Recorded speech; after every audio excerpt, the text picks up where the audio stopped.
Recording in progress. Good evening and welcome to the City Council regular meeting this Monday evening, February 23rd. I now call this meeting to order. Please rise for the Pledge of Allegiance. I pledge allegiance to the flag of the United States of America and to the republic for which it stands, one nation, under God, indivisible, with liberty and justice for all. Thank you. City Clerk, please call the roll. Certainly, Mayor Lorraine. Councilmember Diaz-Nash. Here. Councilmember Svirko-Goditsky. Here. Deputy Mayor Fernandez. Here. Mayor Lorraine. Here. And Councilmember Newsom. Here. Thank you. Good evening and welcome. We're excited to be here in person with options for those who choose not to be in person to still participate virtually. Thank you for your cooperation and for helping us maintain an efficient and accessible meeting environment. There are several ways to participate in public comment tonight. For those attending in person, you may complete a yellow request to speak slip and hand it to our city clerk. If you're participating remotely, use the raise your hand feature in Zoom and you'll be called on at the appropriate time. If you're calling in via phone, press *9 to raise your hand. And when you're called upon, please press *6 to unmute yourself. These options for public comment will remain available until I close public comment periods for each specific item we have tonight. For members of the public who may be watching us on YouTube, please note that we don't currently have a live public comment feature available. Join the meeting through our Zoom webinar instead, using the access information listed on the agenda. We're going to begin tonight with a ceremonial item. The San Mateo Black Stars 8U-1 champions recognition. And we'll start with Coach Russell Larson with a few words. And looks like our winning team is joining us in City Hall.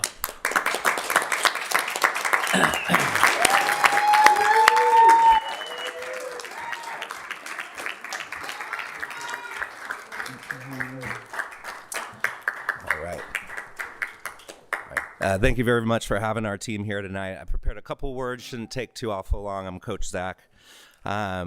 It's important to me first to recognize the city of San Mateo. In 2013, our Bridgepoint ice rink was closed.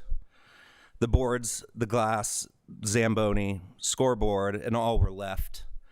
Everything but the ice and the lights were there.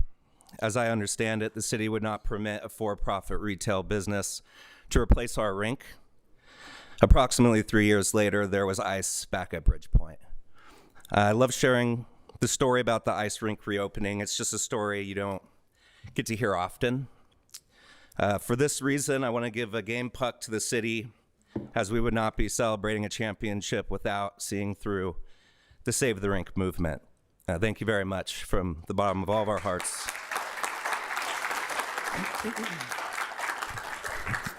I have to take a moment to recognize Russell Larson, Stephanie Hardinger, Jeff Bean, Ruben Ayala, and Hannah Hanan. Thank you for giving me the opportunity and room to coach. I'm appreciative every day of our collective. For our skaters, I want you to always appreciate all the people that are involved giving us a chance to compete. From our families, those who put the ice in, sharpen skates, drive the Zamboni, scorekeepers, make and repair our gear, janitors, and even the referees. I can't really gather the perfect words to say how thankful I am to have a team of skaters like ours this year. Ice hockey is a wildly challenging thing to do. I hope you remember not everyone gets a trophy in ice hockey. Actually, most people won't. You earned a banner to hang in our barn, and you get to see it every day you're at the rink. I know exactly that feeling. Always remember to look at it and feel that small piece of joy the day you want it. For my team, you hear me say that every hockey player has to have 3 things going for them. That's urgency, awareness, and individual skill. As a coach, it's really only 2 things on my mind, and that's guide my community through the incredible experience of ice hockey and bring championships to our barn. This group has delivered both of these to me, and I can't thank you enough for that.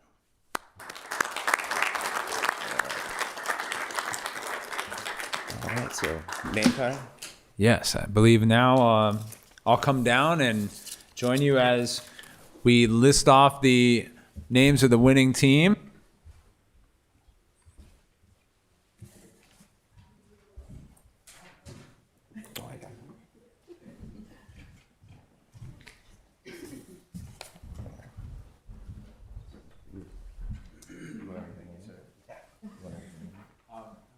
Okay, I got it. Yeah. Okay, as I call your name, you come up with myself and the mayor, please. Jackson Bean.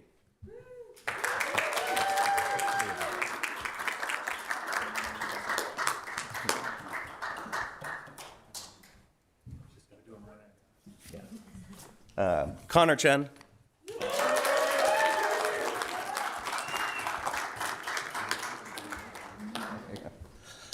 Silas Hardinger.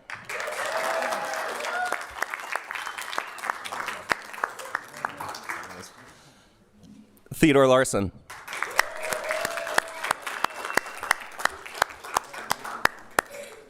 Eric Wu.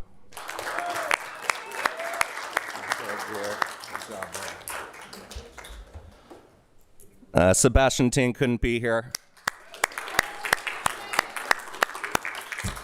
Liam Walters.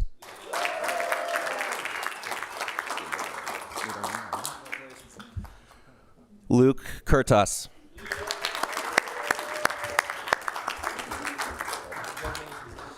Anton Kalinov.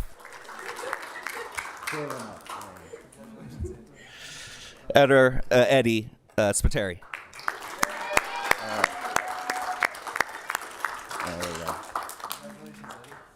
And everybody else just come in real quick. This is just some of the other 8U players from our larger collective of our club. I wanted to be here. Come on. Come say hello. Say hello. There you go. All right. Thanks, everybody. Really appreciate it.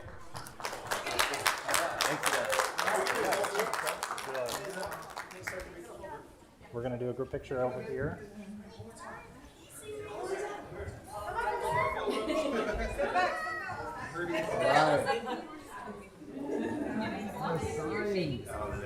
That's awesome. Did you stay up super late watching the ice hockey and the games? Oh, I got up and saw it live. Yeah. We had practice later that morning. I knew that I couldn't avoid the spoilers, but I didn't watch them. Exactly. The ultimate City of San Mateo team photo. Get next to the We are the champions. Congratulations.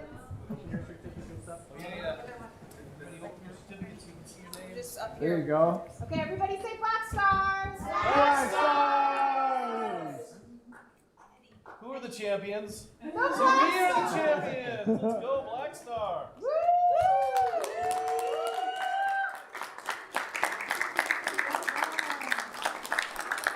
Right. Also, the council members coordinated our outfits to match them. Got a lot of green over here. Yeah, a lot of green.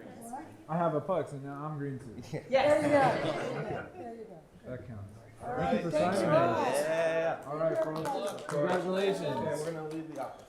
There we go. High fives as you go out. Congratulations.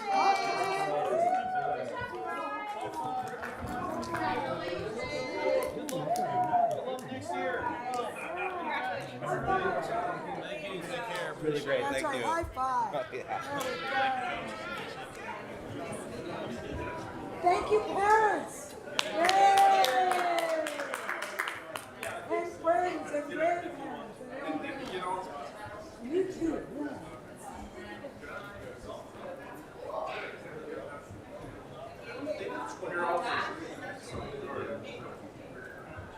Paperweight on the mayor's desk. Thank you very much, everyone. We do have another ceremonial coming in shortly, so please permit us a moment as we prepare ourselves for that. 2-minute break? You do. Okay. Lisa, you're too good.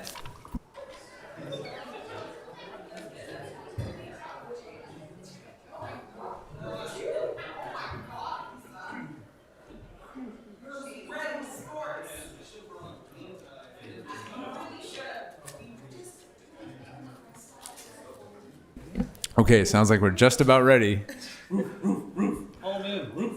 for ceremonial item number 2, a recognition of now the 3-time in 4 years national champions, College of San Mateo Bulldogs.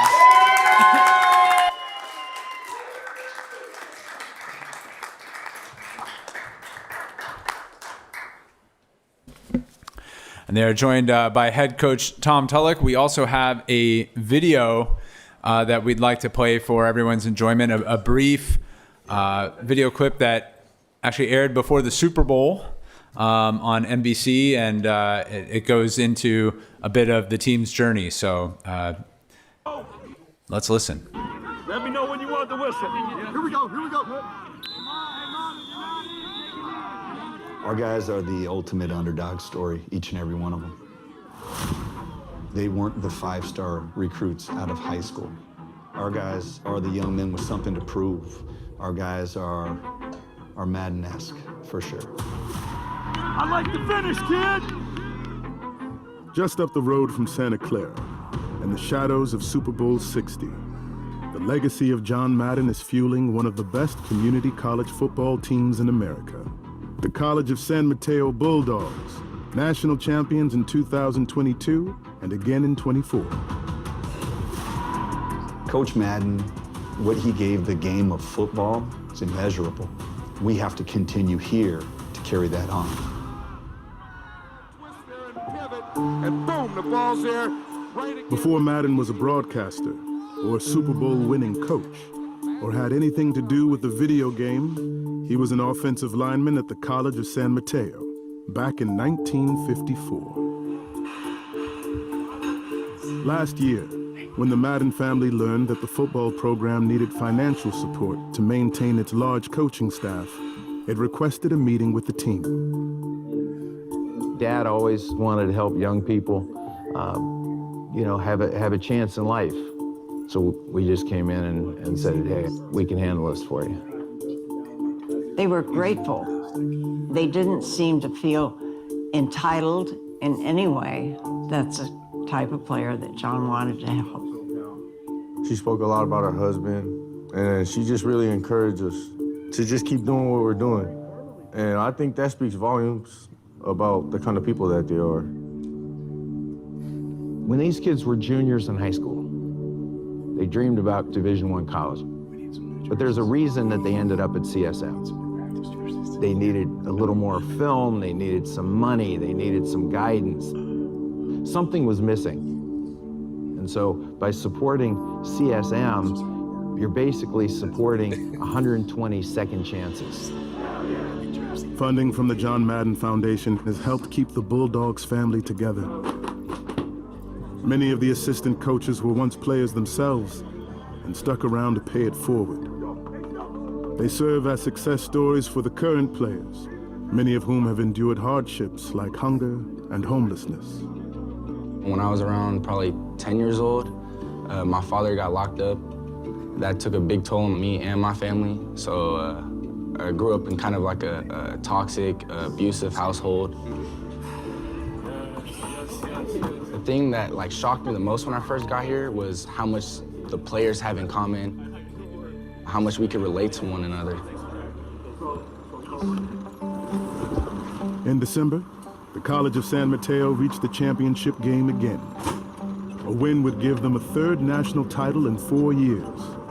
Game day began as it always does, full of love. Good morning, man. Good morning, folks. Get up. Tell somebody you love them.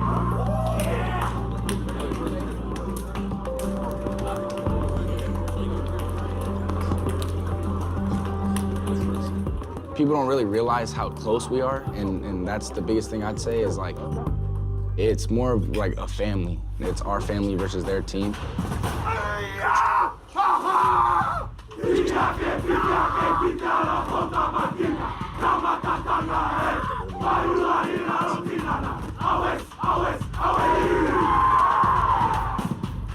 should be nothing left in the tank today.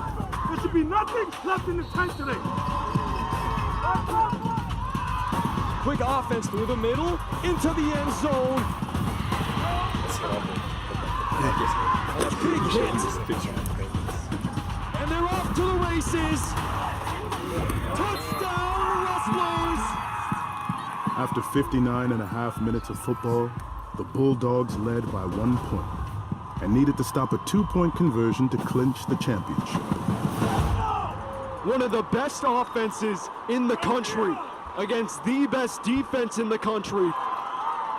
And here we go. Owa rolls to his right. Around one, throws it, and incomplete! The Bulldogs bat it down. And they've done it! You're finally at the finish and you come out on top, especially doing it with the people that you love, you know, these guys. It's just the best.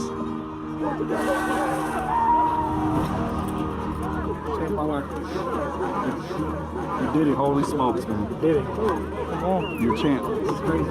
This thing was won in January and February and March, and all them early mornings and late nights that we talked about this morning. It was written. Hey, I love each and every one of you dudes, man. Let's keep doing that straight.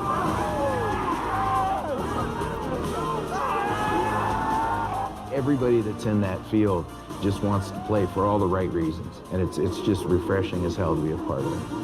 I think Dad would be behind that 100%.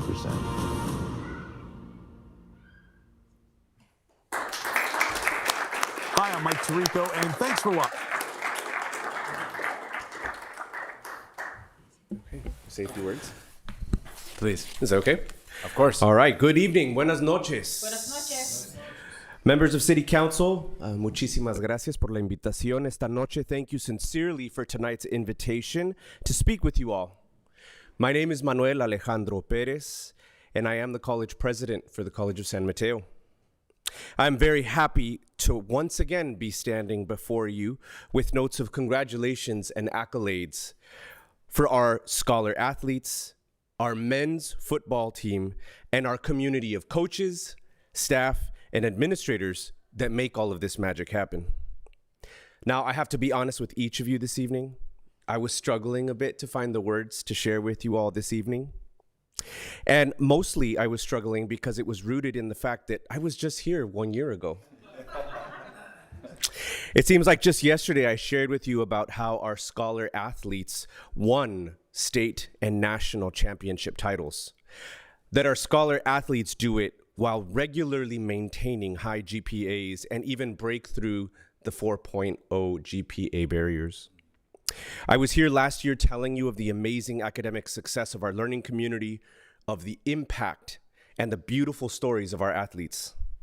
And so in my mind, I'm thinking, the struggle, what else could I tell our city council that they don't already know? Our program is becoming regular. Folks, our program is regularly excellent. I'm glad that we are becoming a regular staple in your annual diet of student success and exceptional talent. This is CSM. Student success, amazing talent, heart and drive, deeply rooted sense of community. In a time and in a world where we're seeing so much destruction and negativity across all media platforms, I am heartened, truly uplifted, and moved by our scholar athletes. And so this evening, I'm excited to once again step aside and share the microphone with our leaders and our head coach, Tim Tulloch, who has poured so much into this program, and our Dean of Kinesiology, Athletics, and Dance, Andreas Wolf, who has just recently, I hope you don't mind that I share this. Okay, I'll put you on the spot either way, so you can't say no, but has announced his retirement. These two individuals have poured so much into this program over the years, and I'm so excited to yield the mic so that they can share with you a little bit more about what makes our program so regularly excellent. So I'll yield the mic over to our head coach, or actually to our dean. Whoever wants to fight for the mic first, go for it. Thank you, Dr. Ferreira. Thank you, Council. It's an honor to be here in front of you tonight. I came to CSM in 2006, and I was indoctrinated, if you will. I'm not sure that's the right word, but our coaching staff really has their priorities set. Their priorities are academics first and athletics second. And what everybody sees is what you just witnessed on the video here, the success that Coach Tulloch and his staff have created for these young men on the field. But more importantly, what I learned coming to CSM was that athletic success follows academic success. You can't have it the other way around. You've got to have academic success first and foremost, because once mom and dad know that their son or their daughter is going on to the 4-year because they are academically prepared, that creates the pipeline for future generations to come. And that's what these folks have taught me. And I'm proud to be part of this organization of College of San Mateo.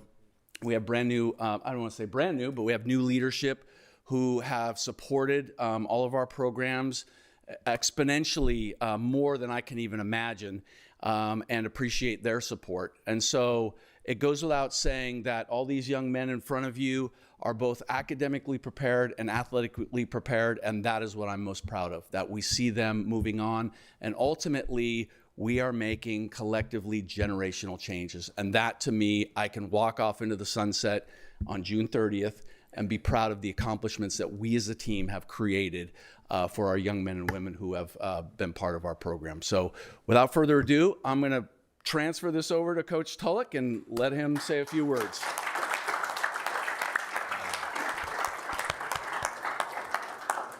Gosh, I'm going to miss you, man. So Mayor Lorraine, City Council, thank you so much. It is an absolute honor for us to be here today and representing the College of San Mateo, representing our city and our county. And there's no better honor for us to do that. And I want to thank Dr. Perez. Nothing happens without support from the top. And when you have a new president who's stepping on this campus for the first time, who believes and joins hands with us and wants to believe and genuinely care and support our young men, it makes all the difference in the world. So we appreciate you, Dr. Perez, right? And then no better way to send off our leader, right, with the championship, right? So we had to send you off the right way. We couldn't let you retire without some championship rings on your fingers. So, but from my side, Andreas, thank you, for being there and being our rock. Our port in the storm when we're just trying to make sure that, hey, as all these things are coming at us from different directions, you're there to guide us and lead us the right way.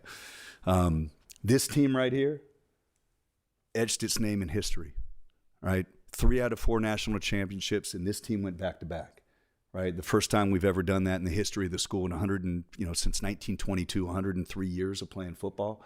It's never been done, and so we are extremely proud of that.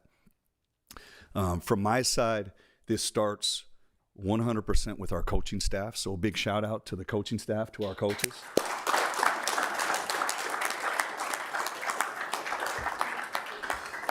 Most of these coaches played at College of San Mateo, right? They bleed blue, right? And they wanted to come back here to pay it forward, all right, to the next generation. And that's why they're here. They've left, other Division I jobs to come back here. Right. And they're teachers and they're mentors before they're even coaches. Right. And they spend more time with academics and our Built for Life program than it's this much football. It really is. And then the second piece, which is why we're here, is the remarkable young men. So a hand to these guys right here.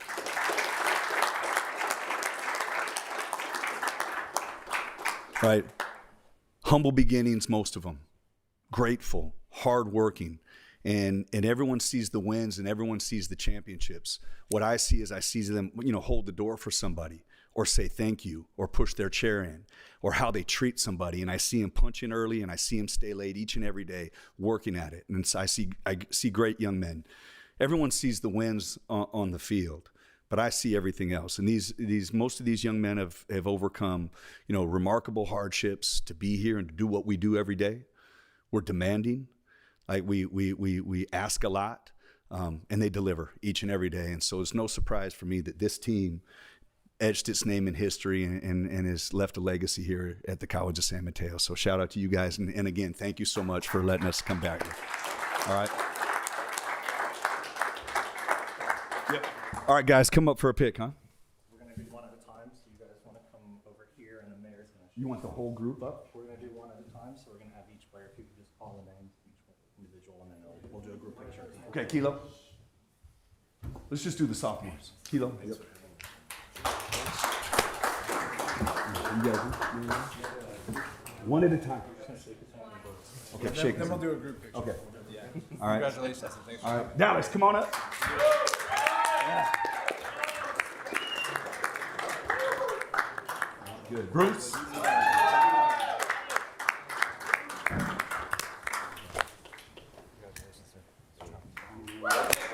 Two. Mally.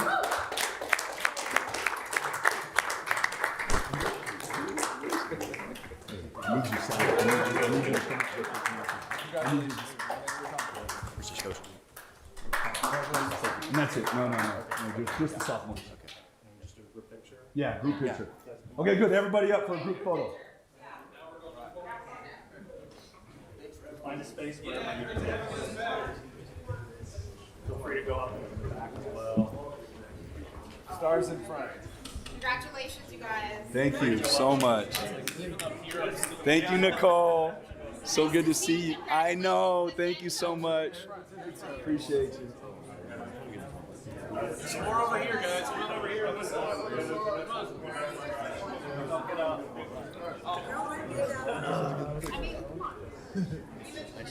on. I wanna, girl, I'm up.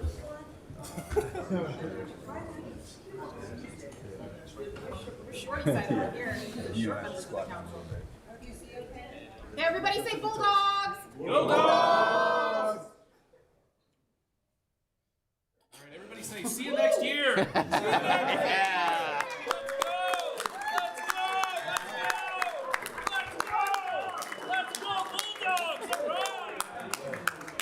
Can you tell Rob went to CSM? All right. Yep. Thank you, guys. Hey, you guys. Hey, Dallas. Next Monday.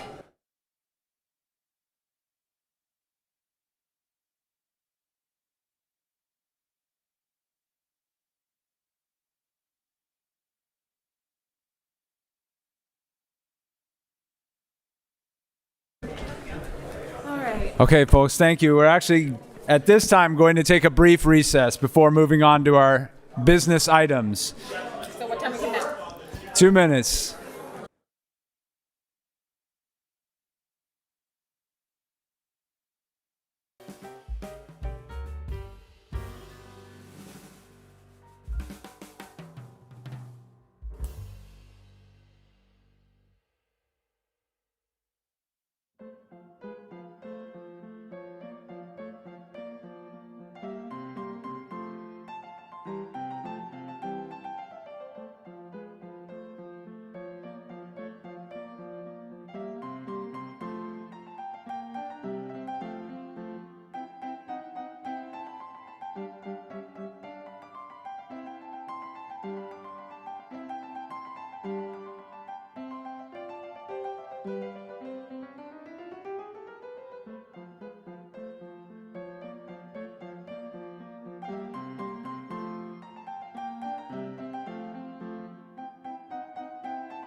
Pardon me. Thank you, everybody. We have returned. And we are now going to enter beyond the ceremonial portion of tonight's meeting, which includes the business items being considered by the council. For that reason, I would just like to remind all in the room and online that we will be enforcing rules of decorum. As such, we do not allow at this time forward for cheering, jeering, or booing during the business portion of the meeting, as this tends to put a chill on public comment. Our goal is to ensure that all perspectives are heard. Our motto is give respect, get respect, and we appreciate your cooperation with this. City Clerk, can you please read our consent calendar? Certainly, Mayor Lorraine. All matters listed under the consent calendar are considered by the council to be routine and will be enacted by one motion without discussion. If discussion is desired, that item may be removed and considered separately. Item number 3, City Council meeting minutes approval. Item number 4, Senior Center and Beresford Recreation Center roof improvements agreement. Item number 5, Commercial Property Management agreement. And finally, item number 6, City of San Mateo and all union/association MOUs amendment. Thank you, City Clerk. At this time, we can see if anyone on the council would like to pull an item from the consent calendar. I am seeing shaking heads. If there are any members of the public who would wish to comment on any consent calendar item, now would be the time. Please make your comment. This would be just for consent calendar items only, just what the City Clerk read off just now. And Mr. City Clerk, do you have any speakers? Mayor Lorraine, we have not received any requests to speak in chambers or in Zoom. Thank you. In that case, I would entertain a motion to approve. Second. Thank you, City Clerk. Can you please roll call vote? Certainly. Deputy Mayor Fernandez? Yes. Councilmember Newsom? Yes.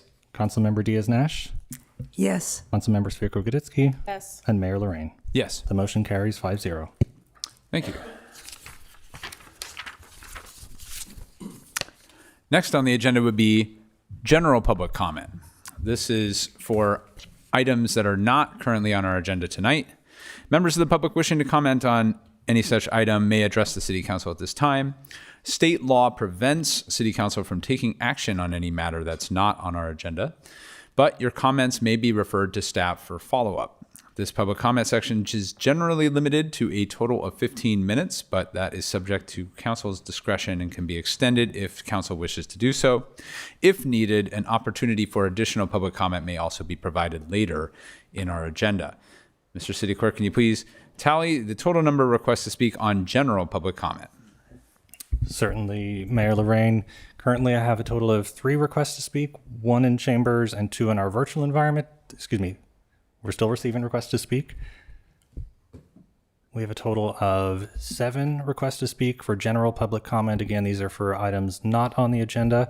We will invite our first speaker up in chambers, which will be Rick Bonilla, and our final speaker in our virtual environment will be Amy McDonald. And per council adopted rules and procedures, we'll set the timer at 3 minutes per speaker. 3 minutes. Thank you, Mr. Clerk. Good evening, council members. Thank you very much. I rise tonight to speak very briefly about the epidemic of violence that we've seen on our streets coming from reckless speeding drivers, people who are either distracted or just careless, whatever. Somehow pedestrians and cyclists are dying. And I urge you to pay very close attention to the presentation you're about to get from Samtrans and see it as a great opportunity to find ways to remedy this situation. Thank you very much. Thank you. We will now move to our virtual environment where our first speaker will be Kolja. Kolja, please go ahead and unmute your mic. Good evening, Council. Can you hear me? Yes, we can. I would like to bring to your attention the proposed sobering center and long-term residential drug treatment facility at 101 North El Camino Real, proposed by the NGO Horizon in partnership with the County of San Mateo. To date, the county and the applicant's outreach has been deeply insufficient. Key stakeholders have not been meaningfully informed. in the project and the site selection process. Not the city, not the adjacent schools and childcare facilities, and not the surrounding residents. For a project of this scale and sensitivity, that lack of engagement is unacceptable. The proposed site is directly adjacent to multiple facilities serving children and seniors east of El Camino Real and families and family-oriented residential neighborhoods west of it. While I recognize that treatment capacity is needed in our county and I support solutions for those struggling with addiction, the community has raised serious safety and operational concerns. Many important questions remain unanswered. This is not about opposing treatment facilities. This is about responsible location selection. We should not create a situation where, in trying to serve one vulnerable population, we potentially place two others, children and elderly residents, in immediate proximity at risk. I understand the city's authority might be limited due to state law. However, I respectfully ask that the council formally engage with the Board of Supervisors and request robust community outreach, including in-person meetings, clear third-party data and safety impacts, and a transparent discussion of alternative sites. Thank you for your time and consideration. Thank you. Our next speaker will be Tasso. Tasso, please unmute your mic. Good evening, Mayor and council members. I respectfully request that the county's plan for a drug rehab at 101 North El Camino, just 900 feet away from an elementary school, be placed on a city council agenda at the soonest possible responsible date. This issue has generated significant public concern, yet there has been no formal city presentation outlining the city of San Mateo, what the city of San Mateo knows about the project, when it first became aware of it, and what role, if any, the city will play moving forward. The county led and managed webinar call on February 19th that discounted residents' questions and concerns. I was embarrassed by the county's insulting display of arrogance, dismissiveness, and unprofessionalism. It wasn't just bad, it smelled rotten. Residents deserve clarity on several public basic governance questions.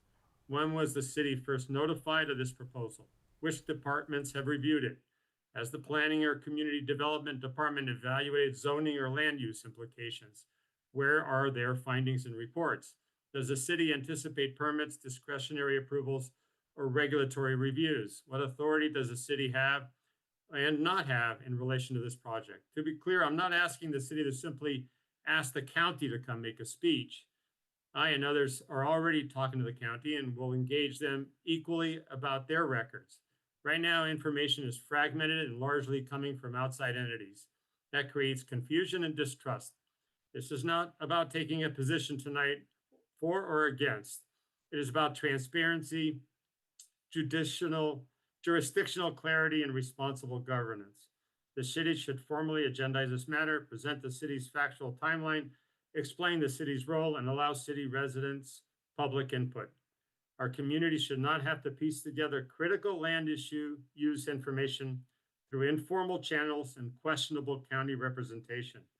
Please place this item on the agenda as soon as you can make an informative, constructive presentation from the city's perspective. Thank you very much.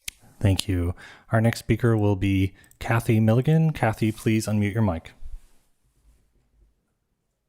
I also would like to ask that it be on the agenda, the formal agenda for 101 North El Camino Real. I was on the call. It was shockingly uninformative. It did not ask that what other citizens were concerned about. Very few people were notified. Other towns weren't notified. No one, there are a lot of people that would be affected by this were not notified about a 69-bed drug rehab program. And in a residential area, that is important to residents. So I think it would be very important for you to put it on the agenda so that we can come and ask questions, be heard, and ask follow-up questions, which were not allowed on the call. Thank you. Thank you. Our next speaker will be Catherine Collins. Catherine, please unmute your mic. Hi, good evening. My name is Catherine Collins. I am a San Mateo resident.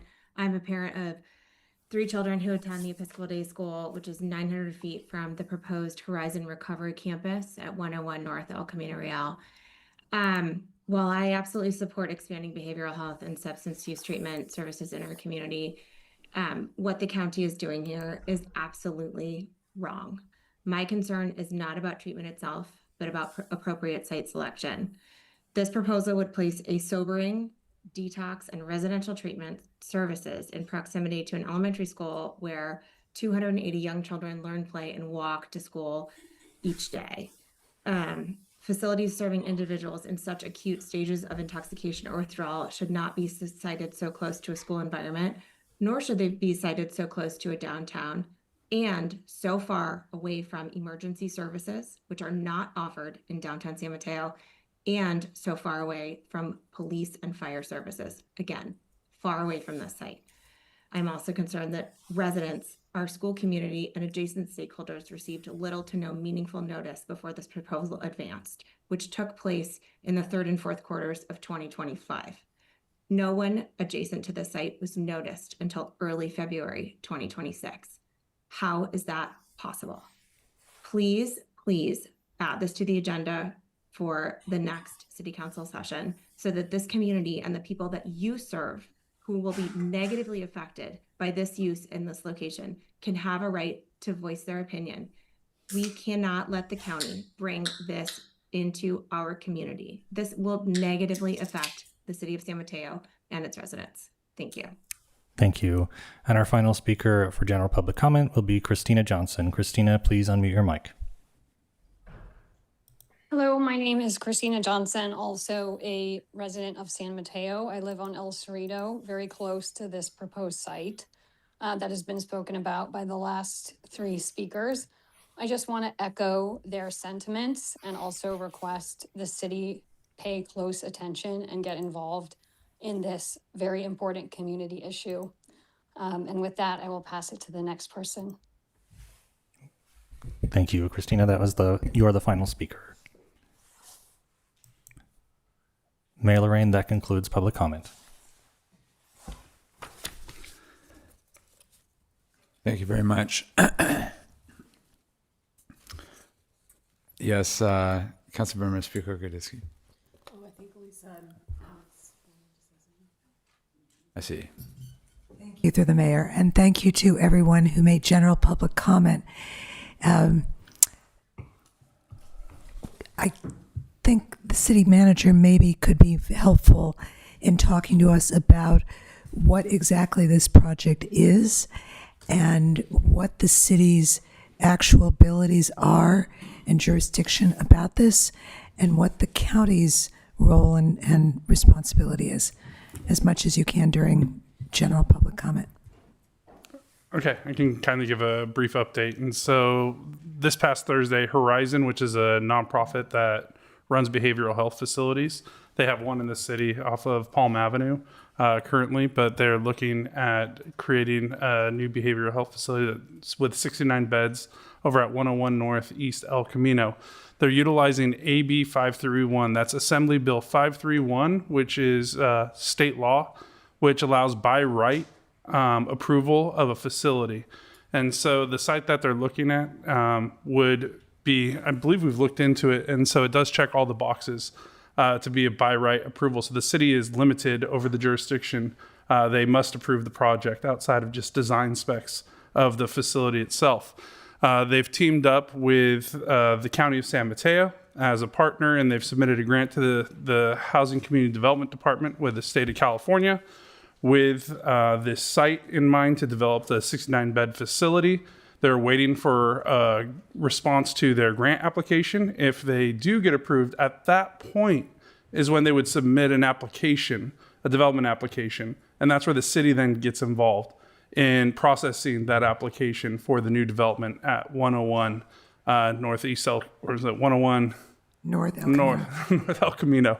And so that's kind of where we're at. We've, when we were notified about this, I asked for a meeting with our county manager and with Horizon wanted to make sure that the neighborhood was informed about this. This was in the fall of last year.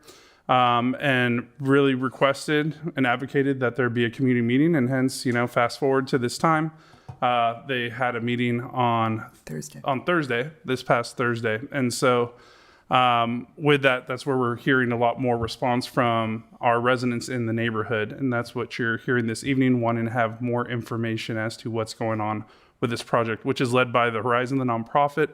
And the County of San Mateo, I believe their partnership is they were a partner in submitting for this grant to the state. And I believe there's a number of beds that would be part of the county system overall from behavioral health. That's my understanding. But, you know, that's just my understanding right now, so don't pin me down on that to the council. I guess more information to come. But you can ask the county or Horizon those questions in more detail. Thank you.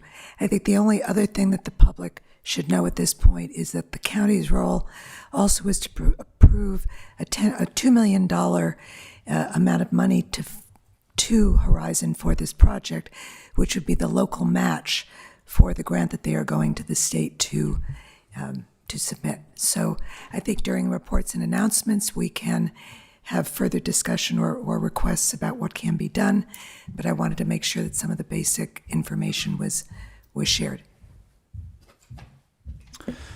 Thank you both. And at this time, I will now move from general public comment to the next item on our agenda. It is item number 7, the Grand Boulevard Initiative and Central El Camino Real Plan Appropriation. We have a presentation. Our city representative is Engineering Manager Jay Yu, but I understand we also have some guests tonight. So welcome, Jay, and esteemed guests.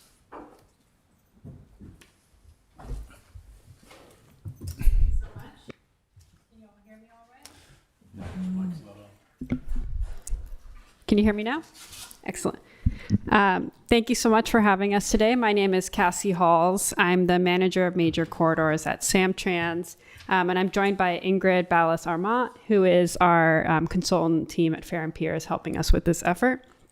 And we are going to be talking a little bit today about the Central El Camino plan and also providing a very brief overview of the Grand Boulevard Initiative.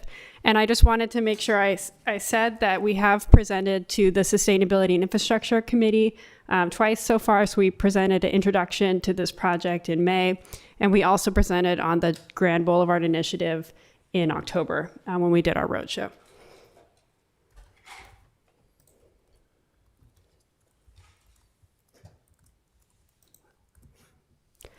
So the feedback that we are asking for you all today is we are seeking a resolution. My counterparts at the city can speak to this more, but to appropriate $70,000 of the city's Measure A funds to support additional San Mateo specific studies and community engagement. And also Samtrans is providing an informational presentation on the Central El Camino Real plan, and we are specifically asking for feedback on the design concepts that we'll be sharing today. So we have a lot to cover, so I'm going to try to move pretty quickly through this. However, while we're answering questions, happy to take questions on GBI as well as Central or specific questions that you have on the design concepts. But El Camino Real is San Mateo's main street. Decades ago, it was designed to move cars across the peninsula. The corridor is changing, but El Camino Real's infrastructure has remained largely unchanged. So through this long timeline, there have been very little changes, but there is a lot of growing need on El Camino. And as some of the public commenters stated, the mobility and the safety issues are a big problem. So what is the Grand Boulevard Initiative? This is a partnership that Samtrans is leading in partnership with 15 jurisdictions up and down El Camino and San Mateo County, as well as 4 different city agencies, including Caltrans, or countywide agencies, including Caltrans, advocates and business groups. And the purpose of this, regional framework and effort is to establish a cohesive countywide vision for modernizing El Camino to improve safety and mobility, and to work collectively, with all of our cities to bring together a shared vision for the corridor. One thing I'll just note on this slide is that El Camino Real is a state highway, so it's State Route 82. And Caltrans technically owns and maintains the right-of-way.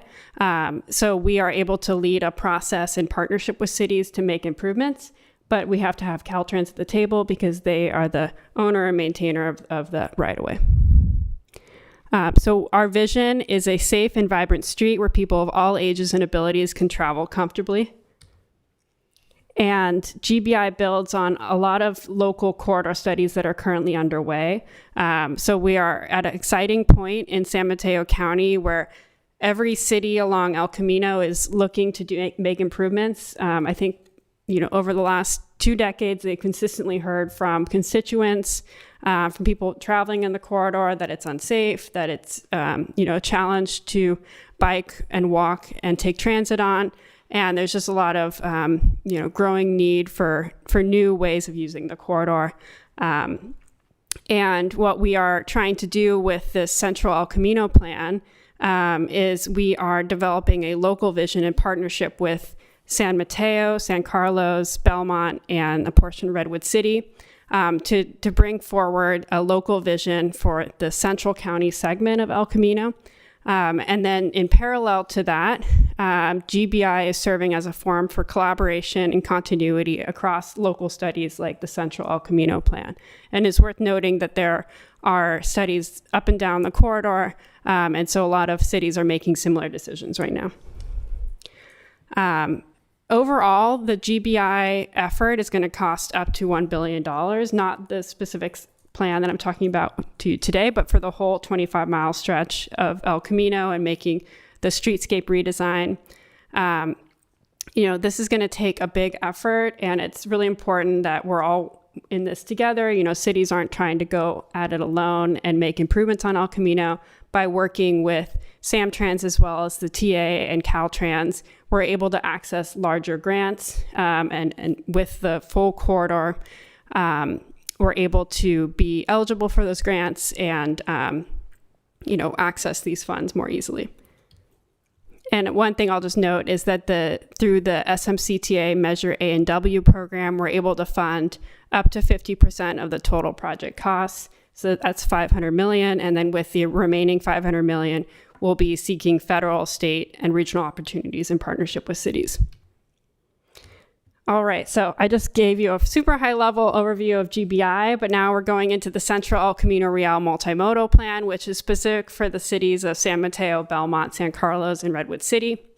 And the goal of this project is to improve El Camino to better serve people walking, biking, and taking transit. And you might ask, why is Samtrans leading this effort? Why are we here today? And we worked with all of these cities and received a grant from MTC to conduct this study and to make sure that all of these cities have a vision that is cohesive. And then ultimately, this plan will be advanced as a part of the countywide Caltrans project development process. So it's a specific process that you're required to go through if you're making improvements on a state route like El Camino. And we are facilitating one process for the whole county.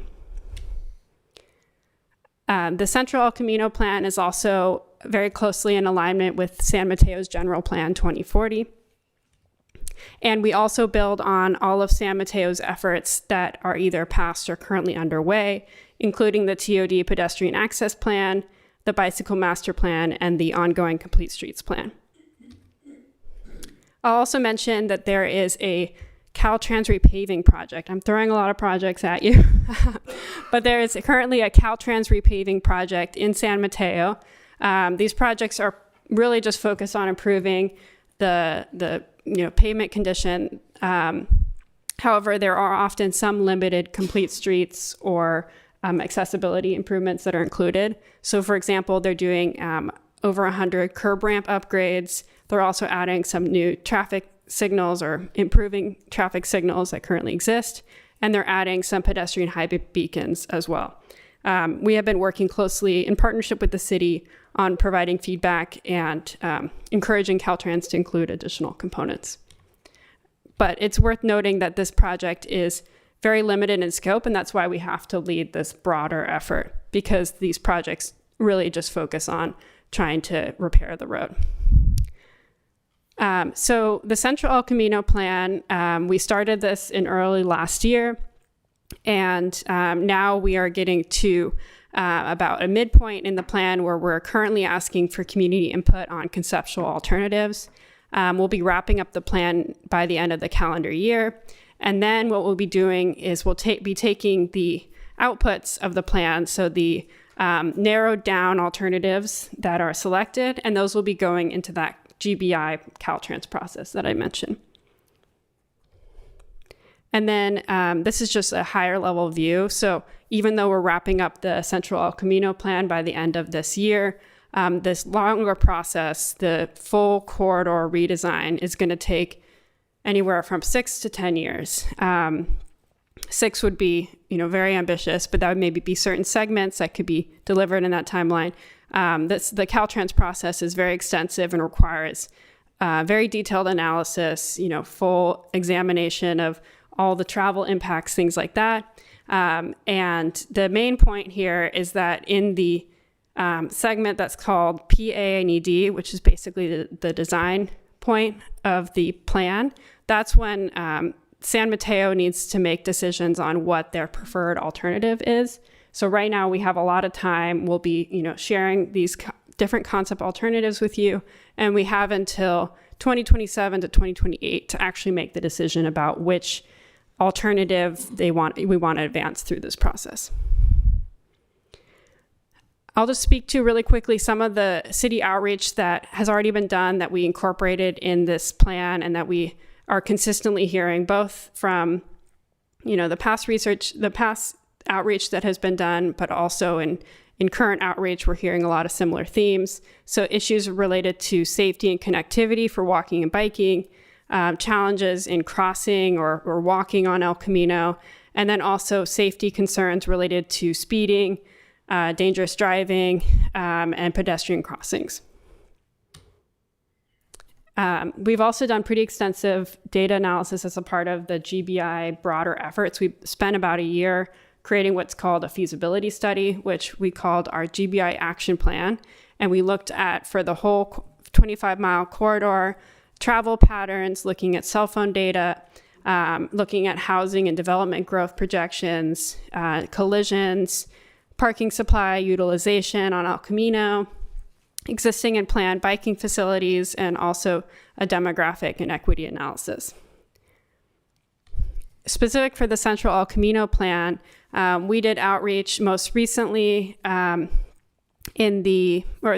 phase 1. We did outreach in the May to August timeframe of last year, and our outreach included pop-ups, virtual listening sessions, CBO meetings, an online community survey, walk audits, and mailers to businesses. And then I'll just call out really quick, we conducted a walk audit on El Camino.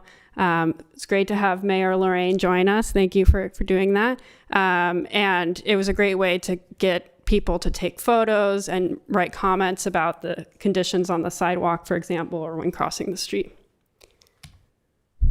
In addition to phase 1, we also came to the Sustainability and Infrastructure Committee. I've summarized on this slide both what we heard when we presented on the Central El Camino plan and also when we presented on GBI. So we heard a lot of comments about prohibiting and restricting left turns during rush hour on El Camino, accessibility issues, missing curb cuts, things like that. And then when we presented on GBI to the SIC, we heard general support for the GBI approach.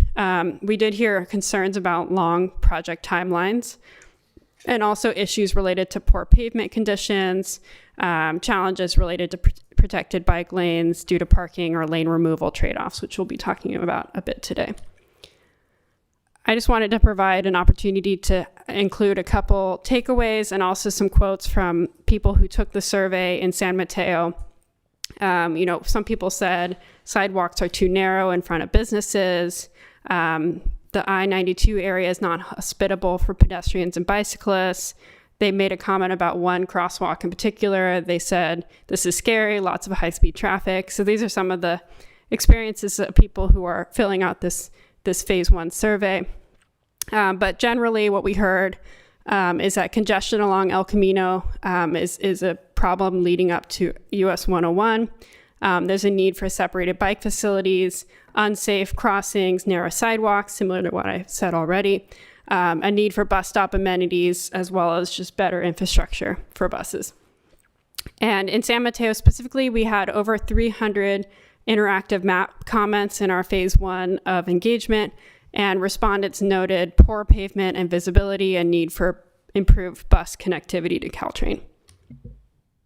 Okay, so here I'm going to pass it on to Ingrid. Hi, good evening, everyone. So before we dive into the different concept alternatives that we have to present tonight, I wanted to share that there are some improvements that we will be incorporating no matter what alternative gets advanced. And those are kind of spot improvements that will address safety, active transportation, and transit concerns that we've heard through phase 1 engagement and through all the different efforts that have been led by the city and other agencies. And those are things like improving lighting, improving existing crosswalks and providing more opportunities for pedestrians to cross the street, as well as enhancing bus stops. Before diving into the alternatives, I just wanted to remind us that we're at the planning level stage and we're really looking at transformative changes for El Camino. And so with that, we're trying to get a sense from what is the vision, what is the high level priority for El Camino. And so there's a lot of simplification that has to happen in order to really get at be able to make decisions and kind of communicate some of the information. So for that, we have kind of simple, El Camino varies quite a bit throughout San Mateo. And so in here, I'm showing how we've kind of simplified a little bit those variations into two main sections. One is the northern part of San Mateo, where there currently are 2 travel lanes in each direction, parking for parts of it, and then sidewalk on both sides with trees. And then the southern portion of San Mateo, which is really the larger portion, it's south of Crystal Springs Road, where for the most part it's 3 lanes in each direction, parking on both sides, and sidewalk on both sides for the most part. Again, these are generalizations, and we understand and we are aware that there's a lot of variability throughout the corridor. So with that in mind, we developed alternatives for each of these segments. And so there's 3 alternatives. Again, the goals of the project are to improve El Camino for people walking, biking, and taking transit. And so those are the 3 themes that we organize the alternatives around. So I'll walk through what the alternatives look like for San Mateo North. So again, on the top left, you see the existing cross section, 2 lanes in each direction, like I said, parking and sidewalks and trees.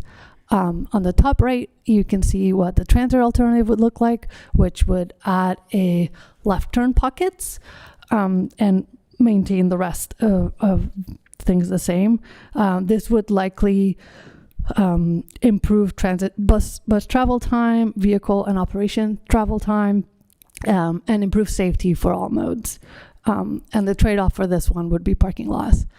Before I go on to the next, I just wanted to caveat that we haven't done extensive quantitative analysis at this stage. And so I'm providing the trade-offs more at a qualitative based on what we would expect.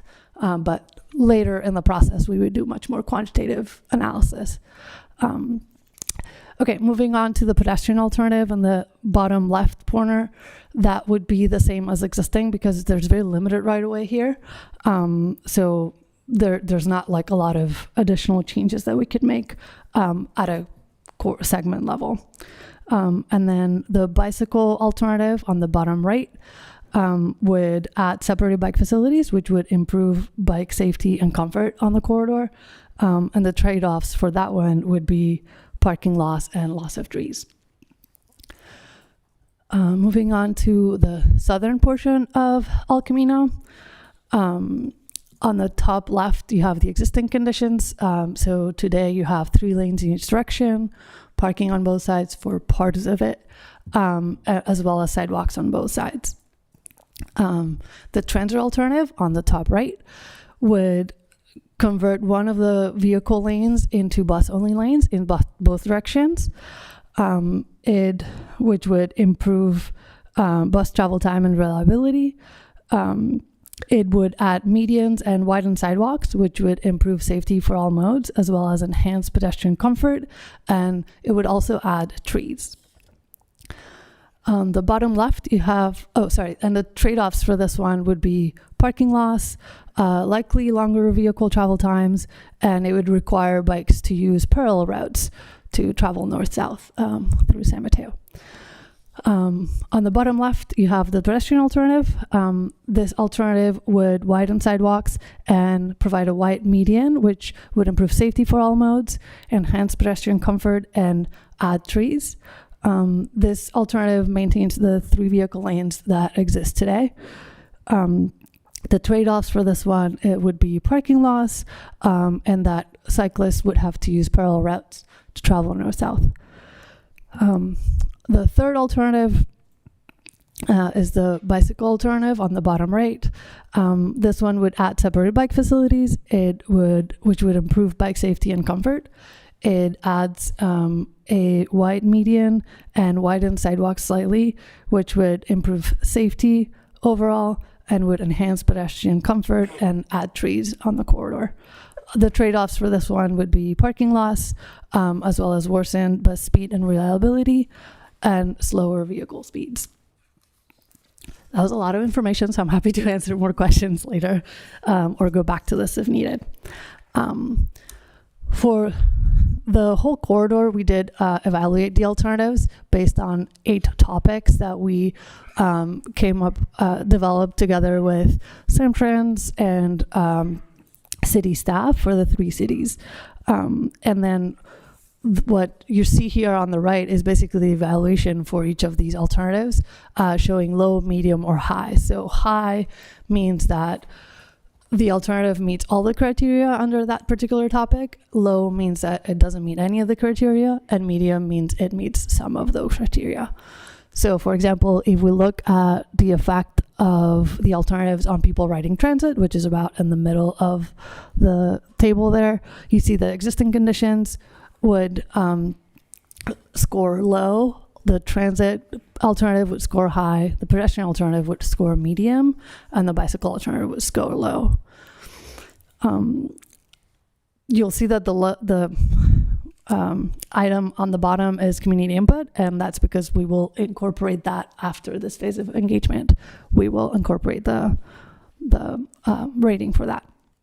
And lastly, the last thing I want to say about this is that this is an evaluation to sort of help the cities and Samtrans narrow down the alternatives at this planning level, but it is qualitative, and we will be doing a lot of quantitative analysis through the Caltrans process in the next phases, and those will be the ones that will really support the final decisions on what alternative is going to be implemented.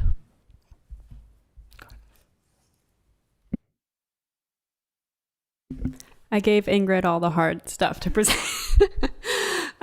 So this is our phase 2 community engagement. We're currently in phase 2, and all these dates that say February 28th, we actually extended the deadline to end of March to do the online survey. So I just wanted to call that out. But we currently have an online survey which shows all the cross sections that we showed to you all, a simplified version for the public, and we're asking for their input on whether they prefer bus facilities or bike facilities or wider sidewalks. And so that survey is currently out. We have, I believe, over 500 responses, something like that.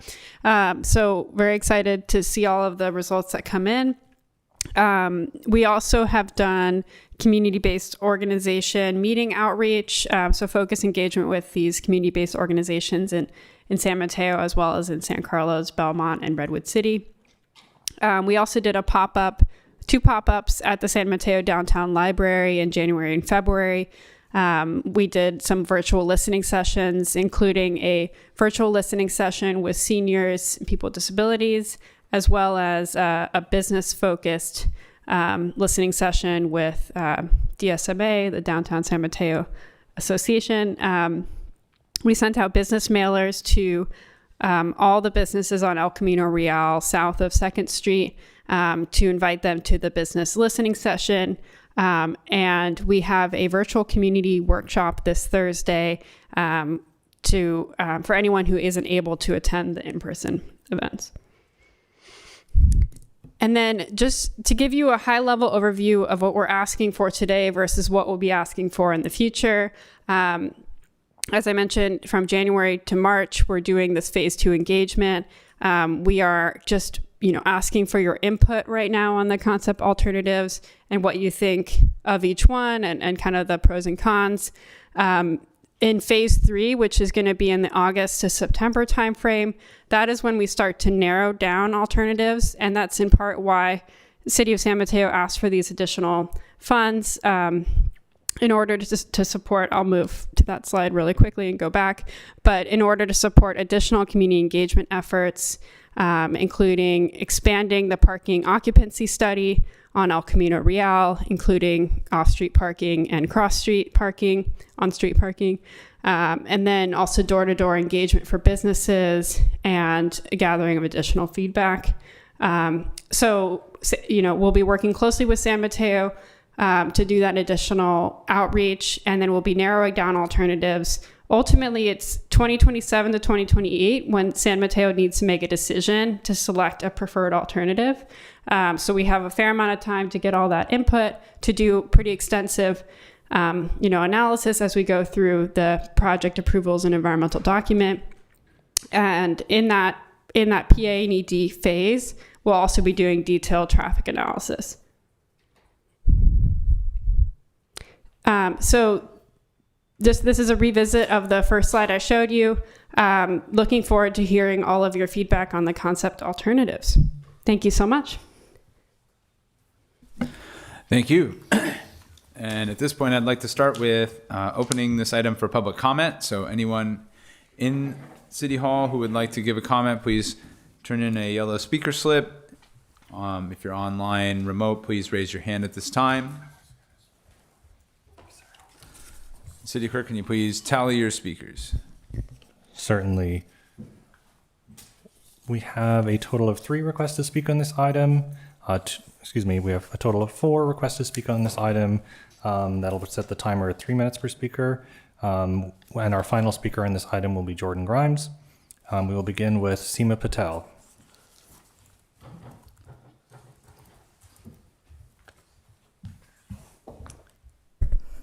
Good evening, Mayor Lorraine and City Council. Thank you so much for the opportunity to comment tonight. I wanted to encourage you, as you think about this item before you, to think about what is in the best interest of this city 10 years from now, 20 years from now, which is the likely implementation timeline for this project. I also wanted to point out that our neighbors to the south in Belmont recently reviewed this topic and expressed preference for the bicycle alternative option. And so when we think about a cohesive and continuous El Camino Real, it would be really great if we had continuity with our neighbors to the south. I think the last thing I'll say is that as we look at some of the options that don't have protected bike facilities, it would require bicycle users to divert to Delaware or Alameda de las Pulgas, which are about half a mile away. And neither of those roads have plans for protected bicycle facilities. And so I think if our neighbors to the south have really great protected facilities and we don't, it's unlikely that people who are crossing between the two cities will divert so far out of the way. I think what will end up happening is that bicyclists will use those nice, beautiful, very wide new sidewalks instead. And that's not going to be safe for pedestrians or for bicyclists. So my request to you is to think not just about the San Mateo for today, but the San Mateo of the future and how we can support and encourage a transition to a more sustainable form of transportation, especially as we plan for the growth that we expect to see in our general plan. We need to be thinking about how we can reduce the number of personal vehicles and encourage people to take more sustainable forms of transportation so that we can reduce the overall traffic on El Camino and in our city. Thank you so much. Thank you. Our next speaker will be Michael Reagan.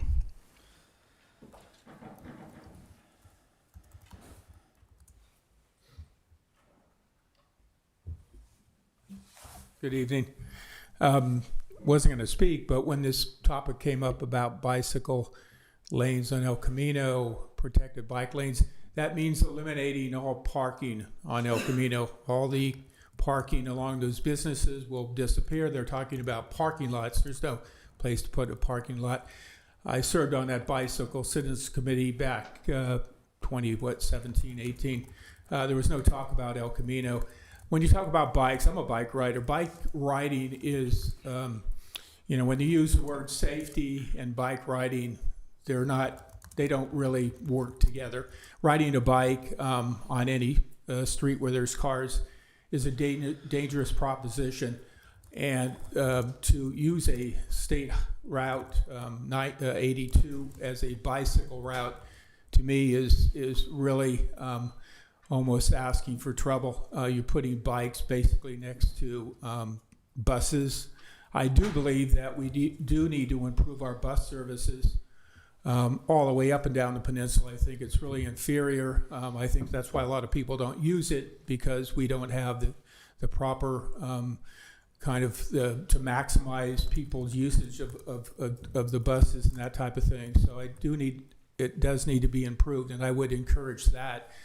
But unfortunately, I think that putting bike lanes in on El Camino would be a disastrous alternative. I do believe if you head towards Burlingame, if you head towards the northern part of San Mateo, it would no longer exist to be a bicycle route. I truly believe Burlingame will have nothing to do with bicycles on their narrow 2 lanes with eucalyptus trees and very limited sidewalks along their roads. So I think you should put a lot of thought into that. The other thing I think is because, like I said, the Citizens Committee with bicycles, because of all the issues with the bicycles that we have had, I know the Bicycle Coalition is impacting a lot of what's happening in up and down the peninsula. But I do believe in the best interest of San Mateo, if you could, as a council, get another Citizens Committee just with citizens of San Mateo involved again in a bicycle a council that we could report back to you. We could give you a better understanding about the possibility of improving our bicycle routes in San Mateo, which I encourage and I would love to see. But this project with bicycles on El Camino seems to be, in my opinion, a poor plan. Thank you. Thank you. Moving to our virtual environment, where our first speaker will be Max Montner. Max, please unmute your mic. Hello, can you hear me? Yes, we can. Awesome, thank you so much. I just wanted to make a very brief comment, which is just that the status quo option seems to be by far the least popular, and I would advocate for either of the bicycle or transit options, especially for the portion of El Camino that's 6 or 7 lanes wide and exclusive of curb parking.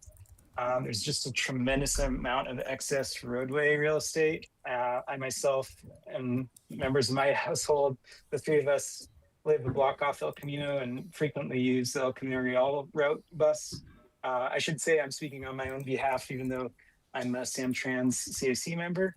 But the fact that the El Camino Real route exists exempts my household's property from having needed to add additional parking as we expanded our home.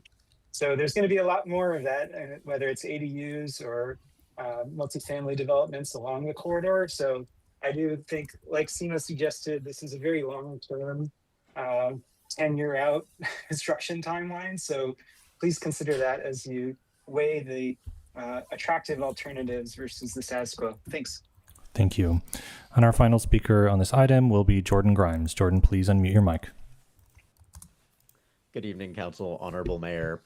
As others have said, I think the status quo option is obviously unacceptable from virtually every standpoint.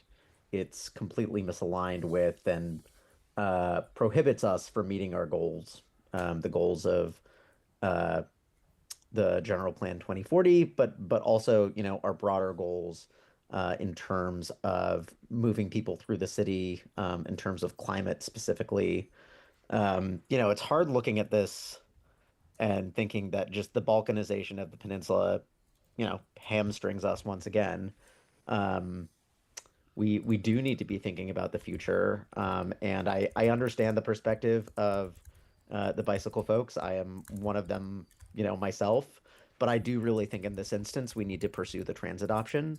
I think especially with the amount of housing we are going to have on the peninsula, despite opposition, come hell or high water, there are going to be taller buildings on El Camino Real. There are going to be, there is going to be more housing in our downtowns and in our neighborhoods. Those people, we are going to need those people not to drive. And the way to do that is by taking and creating a comprehensive bus network that aligns with our other modes of transit, that aligns with Caltrain.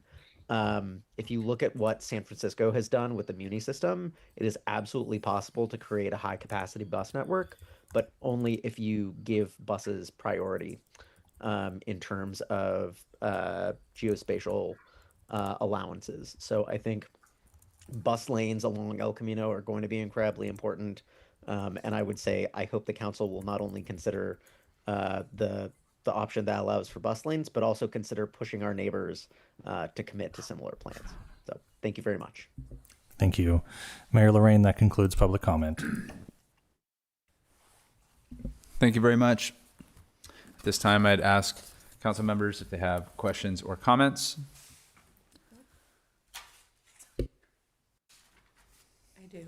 Okay, thank you. Councilmember Spirko Guditsky. Sure. Just want to be sure before I ask questions. Does anyone else have questions? All right. I will. All right. All right. Well, thank you so much for coming and presenting to us, and coming early, which I think is really important to get ahead of the conversation as much as possible, especially if we're considering big transitions, like changing the layout of El Camino. Can we go to slide 28?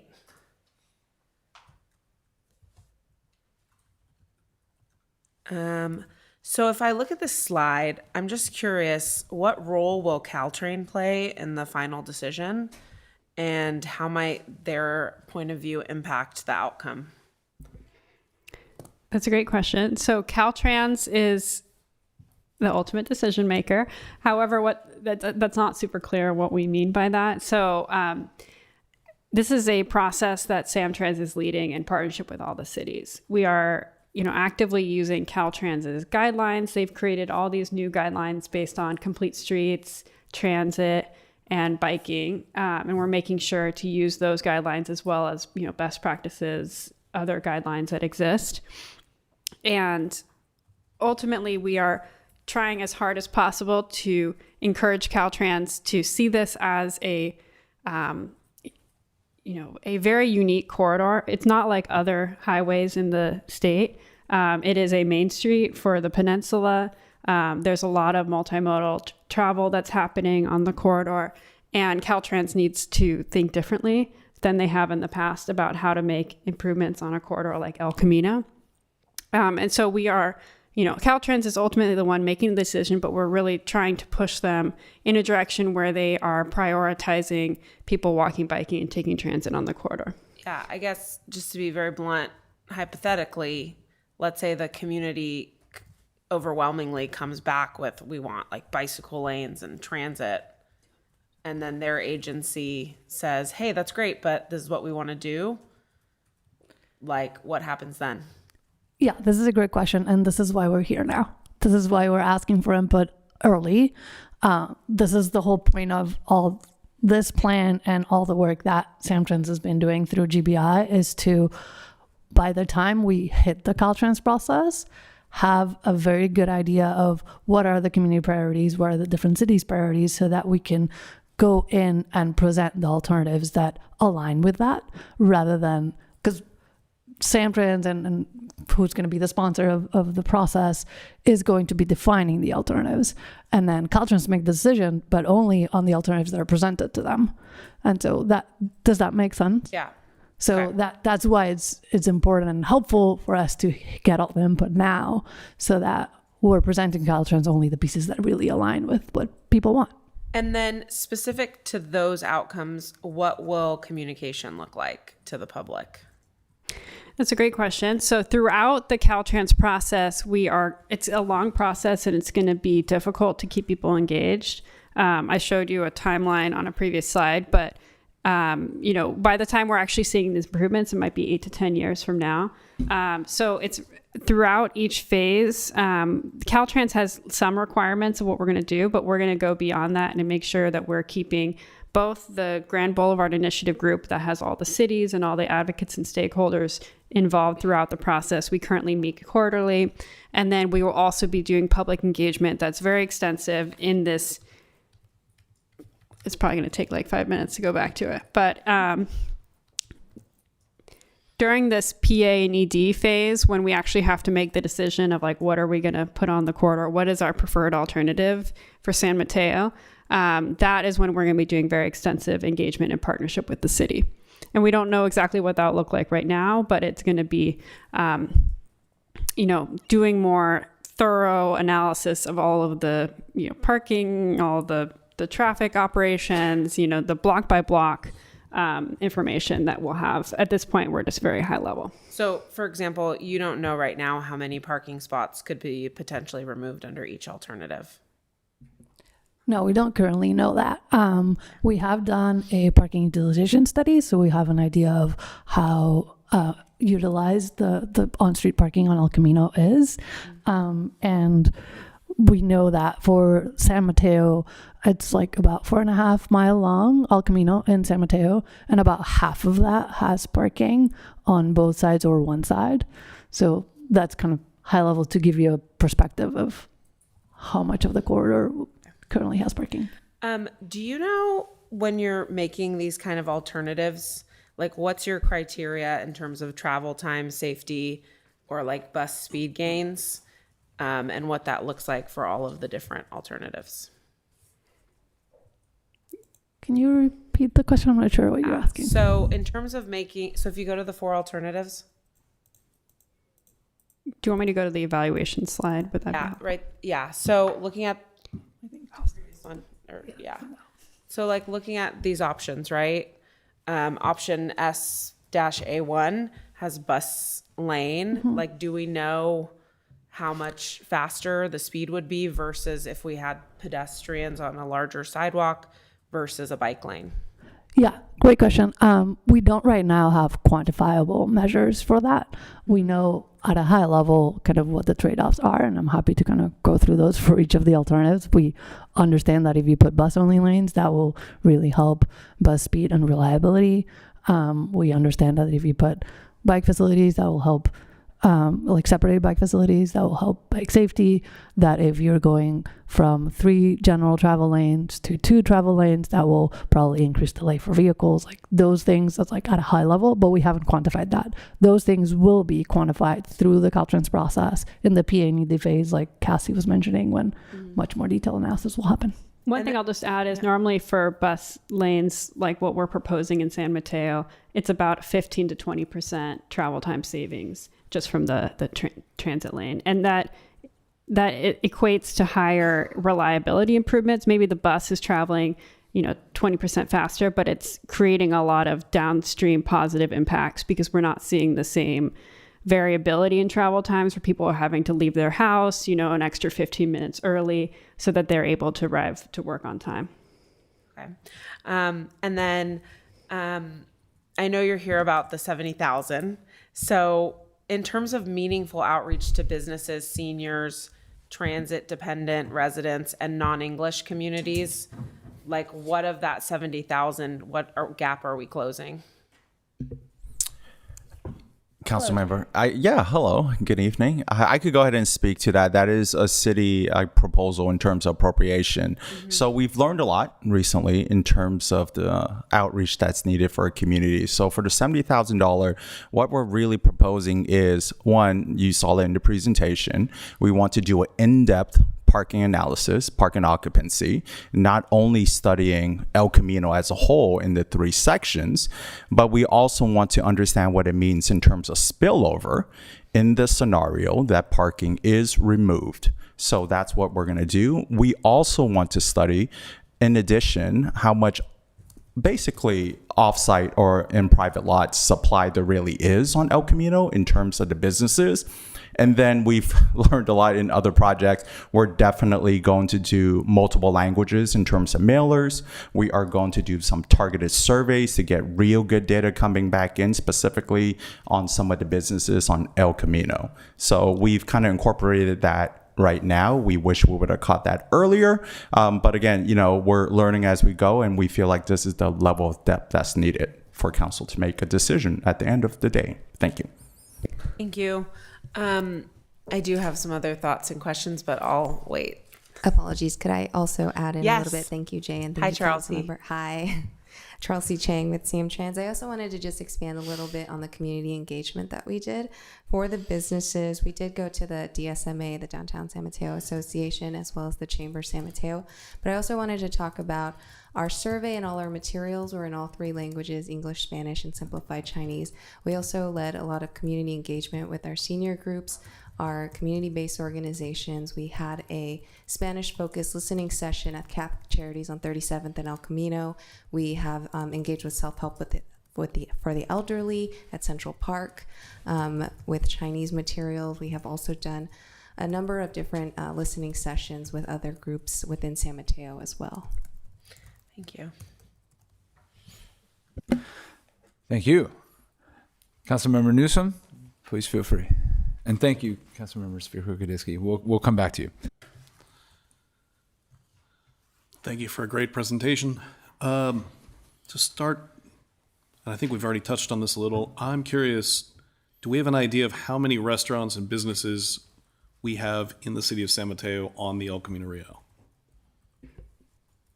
I can start, and maybe Jay will chime in too. But when we worked with the city to send out the mailers on the businesses, there were a total of 1,300 folks that we sent it to, but that included the owners and the occupants. So that was from 2nd to the city border south. That's the vast majority. There are some north of that, but I think that's pretty inclusive. Do you want to add anything, Jay? I have nothing to add. Thank you. Okay.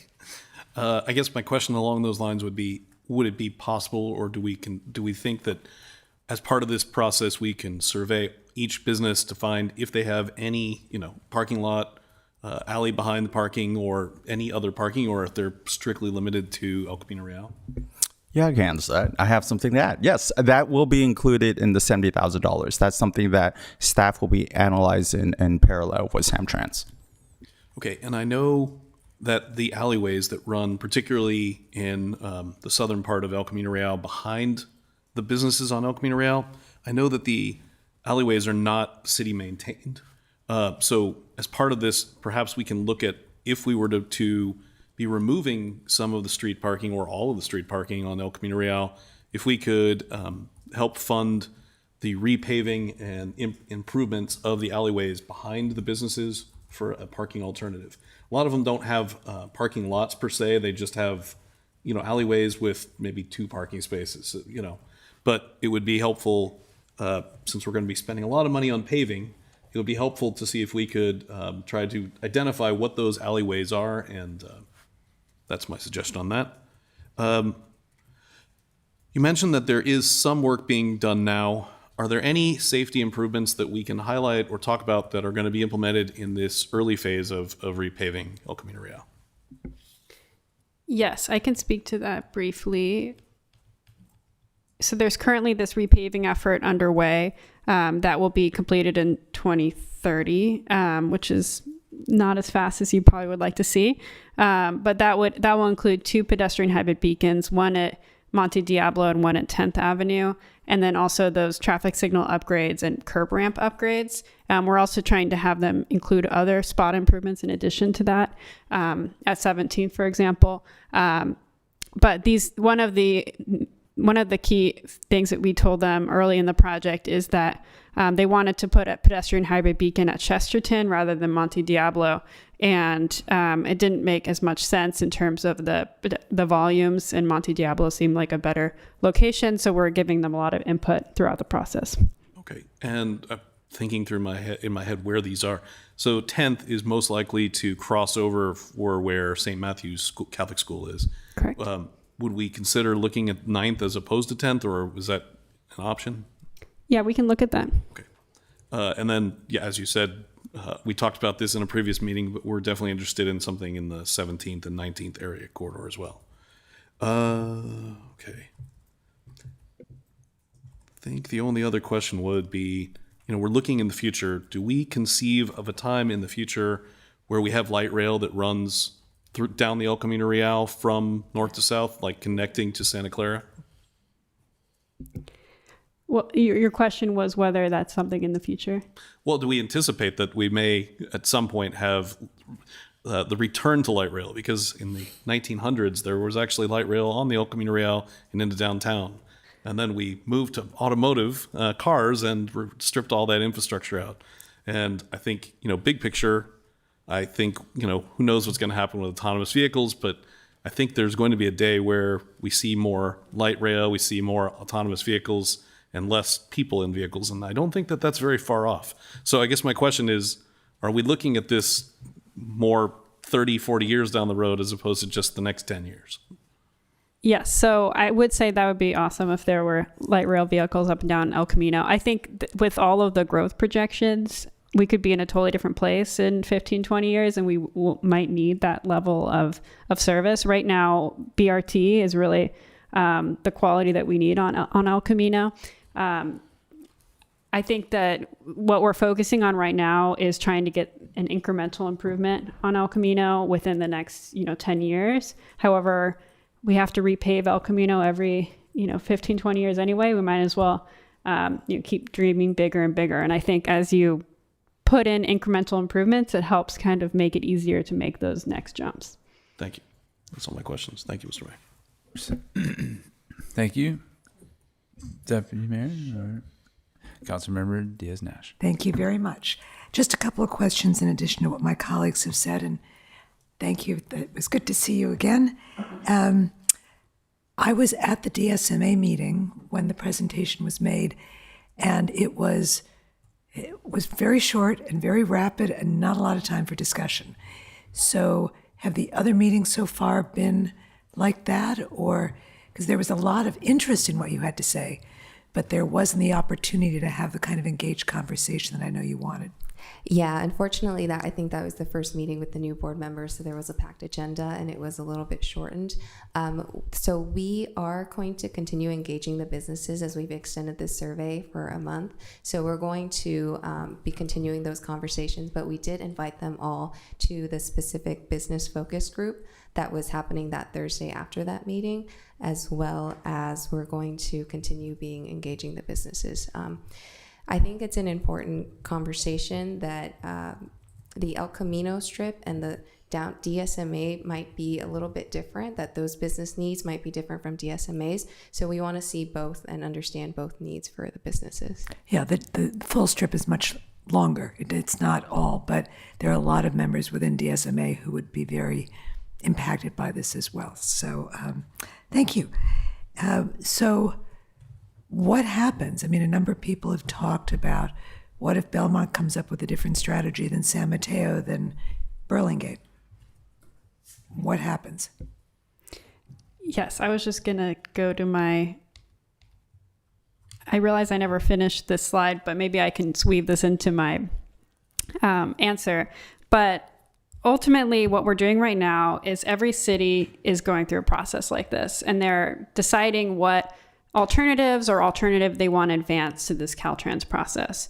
And through the next phase, which is this PA&ED phase, we'll be having kind of a reconciliation with all the cities. So far in the central El Camino portion, it seems that there is a lot of continuity in terms of what cities want and interests in terms of, it seems that, both in Belmont and San Carlos, both of their local plans support bicycle facilities on El Camino. So those two jurisdictions seem to be moving in that direction of having bicycle facilities on El Camino.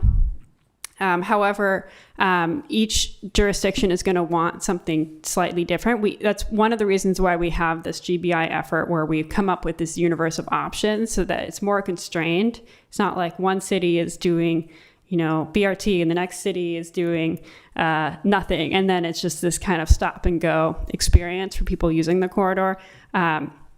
Through the next PA&ED phase, which is listed here as 2027 to 2028, that's when we're going to have those conversations between cities. And that's one of the reasons why it's important that SamTrans, SMCTA are helping to lead this process, is we have that regional perspective and we're able to work with individual city partners and make sure that there is a regional facility that's being provided, as well as the facilities and needs that your jurisdiction has. So I would say it's an evolving conversation. We haven't, had to actually make those decisions yet. But what we'll be doing is we'll be working with each city and making sure that anytime there's a facility that's ending, that there's a good transition, for example.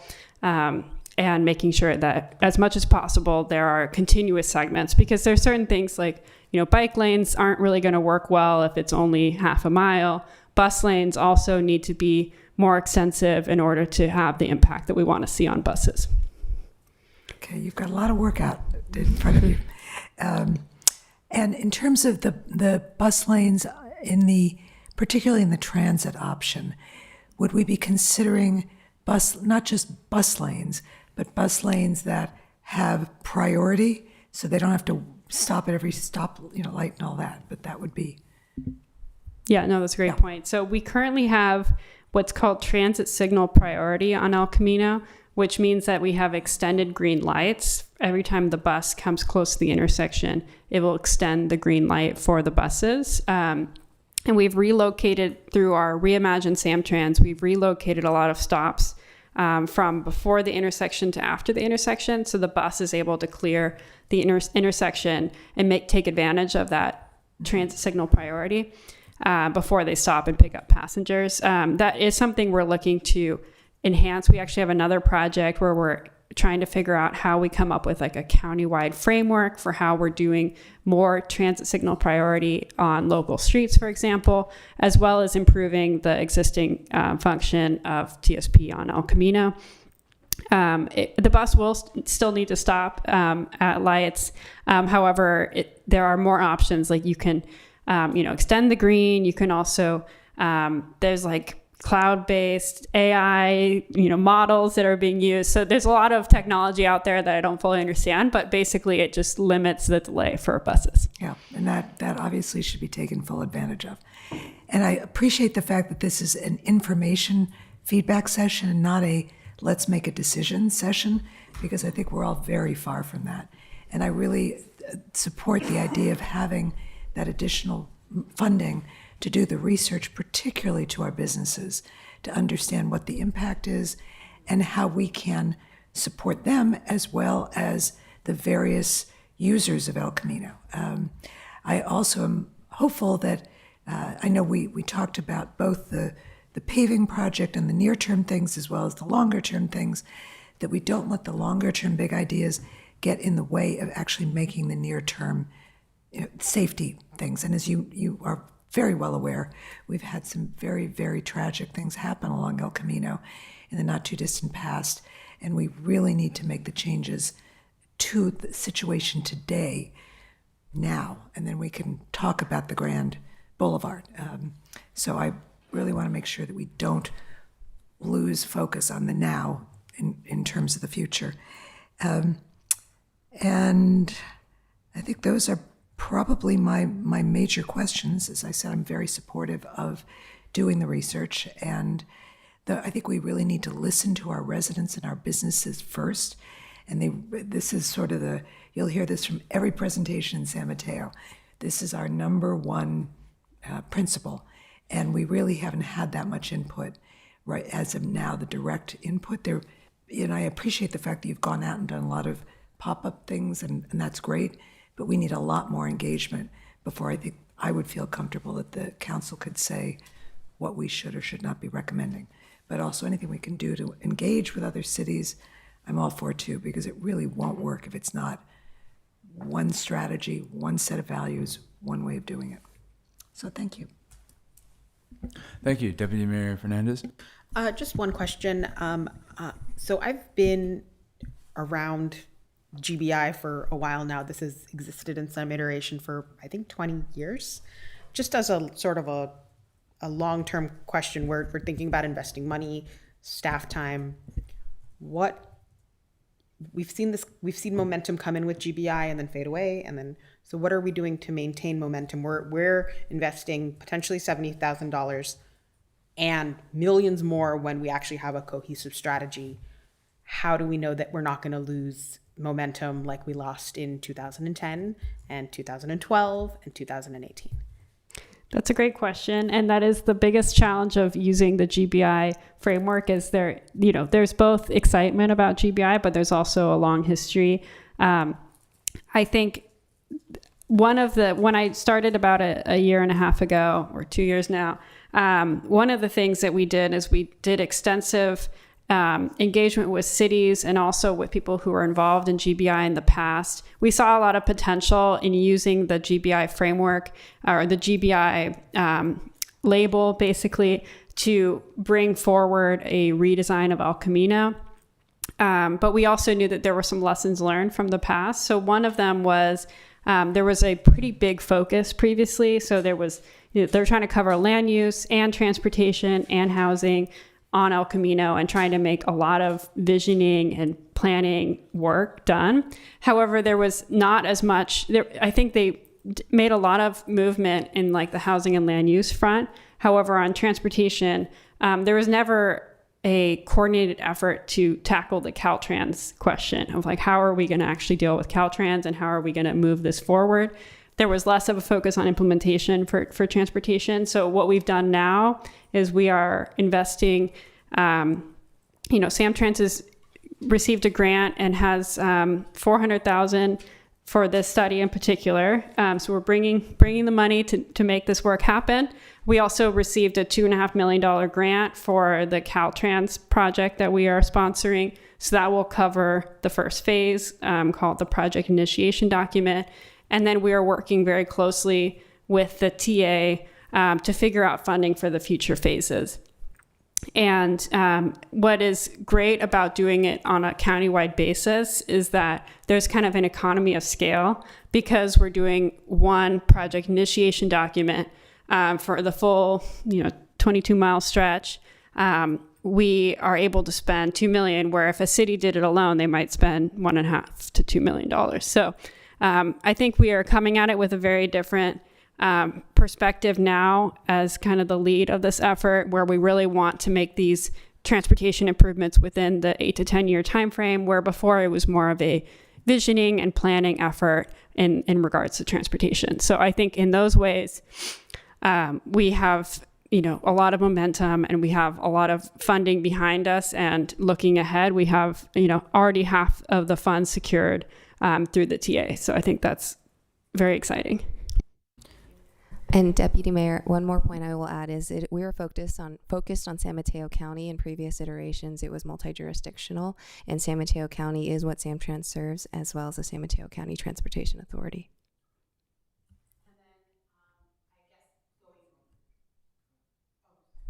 Above that, or just to build upon my previous question, I think a lot of the momentum, and I appreciate your answer. I think a lot of the momentum was lost because of the change, and this was jurisdictional, and it really relied on individual council members to be involved in the GBI, and it kind of centered around sort of the policymakers.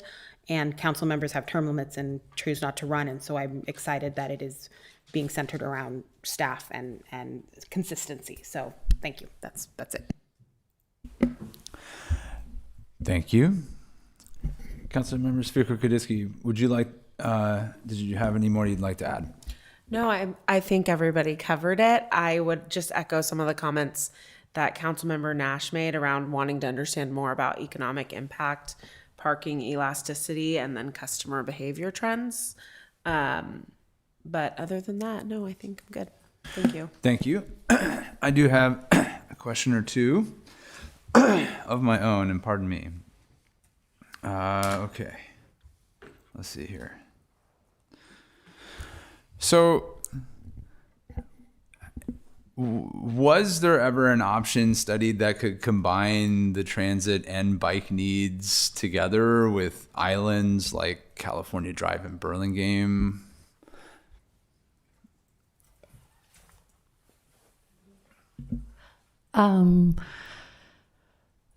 No, and the reason for that, for looking at like the available right away and how we can distribute that, and also like some minimums that we need to keep, there's just not enough space to provide both in San Mateo. And I will provide a little bit more insight into that. Like for El Camino Real, the appropriate bike facility is a separated bike facility.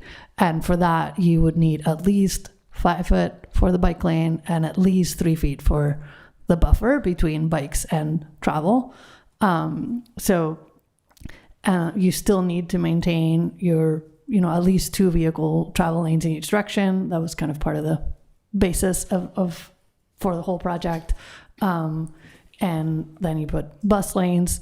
You will need at least a 10.5 foot median so that you can have left turn pockets at the intersections. It just doesn't all fit. And I'll just add that this is the big challenge of complete streets work is we're asking a lot of one street to do everything. And I know El Camino is wide and all of that, but it really to have good facilities for buses and for bikes, for San Mateo specifically, it just doesn't all fit. And if we try to fit it all, it's going to be suboptimal for everyone. So I think it makes more sense to, think of one of the things we worked on with the GBI effort and the action plan that I talked about is thinking about where we can use parallel routes as appropriate. And so we actually have a full map of where there are gaps in the current parallel bike corridor network, and where there are either existing or planned low stress bike facilities, both on the east and the west side of El Camino. And one thing we saw in San Mateo is that based on the local plans, there are planned low stress facilities or existing low stress facilities on the east and the west. However, there are opportunities to enhance these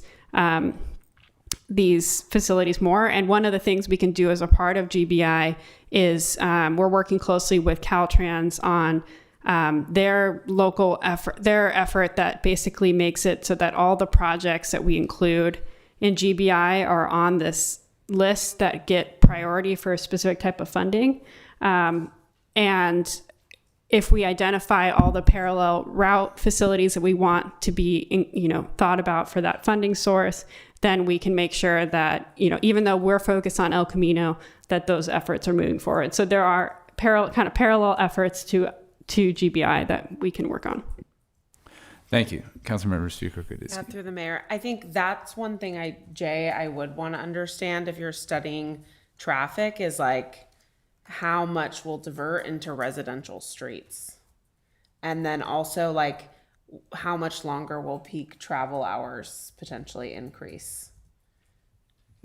I would just note that a lot of the discussion that was mentioned, we are in the PID phase. A lot of the more operational analysis will be done in the PAD, but we'll take a look to see what we can do with $70,000 is actually not too much for us to scope up parking occupancy as well as some vehicle operations, but we'll see if we have existing counts that we can utilize. And then apologies through the mayor. Could we also understand emergency access as well and how much they use El Camino? We can discuss with the team on that. Yes. One thing I just wanted to note is one of the benefits of transit lanes, bus only lanes that you see here, is that they can be used by emergency vehicles. So it's a great way for, often there are gaps between the buses, and that's when, fire, police can all use those transit lanes. And we've seen from San Francisco as an example, Market Street with the transit lanes and the limitation of autos, like response to emergency response has been a lot faster. Thank you. I did just want to ask, I apologize if I missed this, but maybe we could just speak a little more about what you feel like you've heard from businesses so far, and particularly kind of similar to Councilmember Newsom's question. Do you have thoughts on what sort of alternatives, you just mentioned, for example, you're looking at alternative maybe like bike routes and places that have transit access on El Camino to keep, an eye on what else exists. And I wondered if you similarly thought about what sort of parking options might exist, or what businesses that would be affected by a loss in parking on El Camino could do to make up for that. Yeah, if I could speak a little bit to that.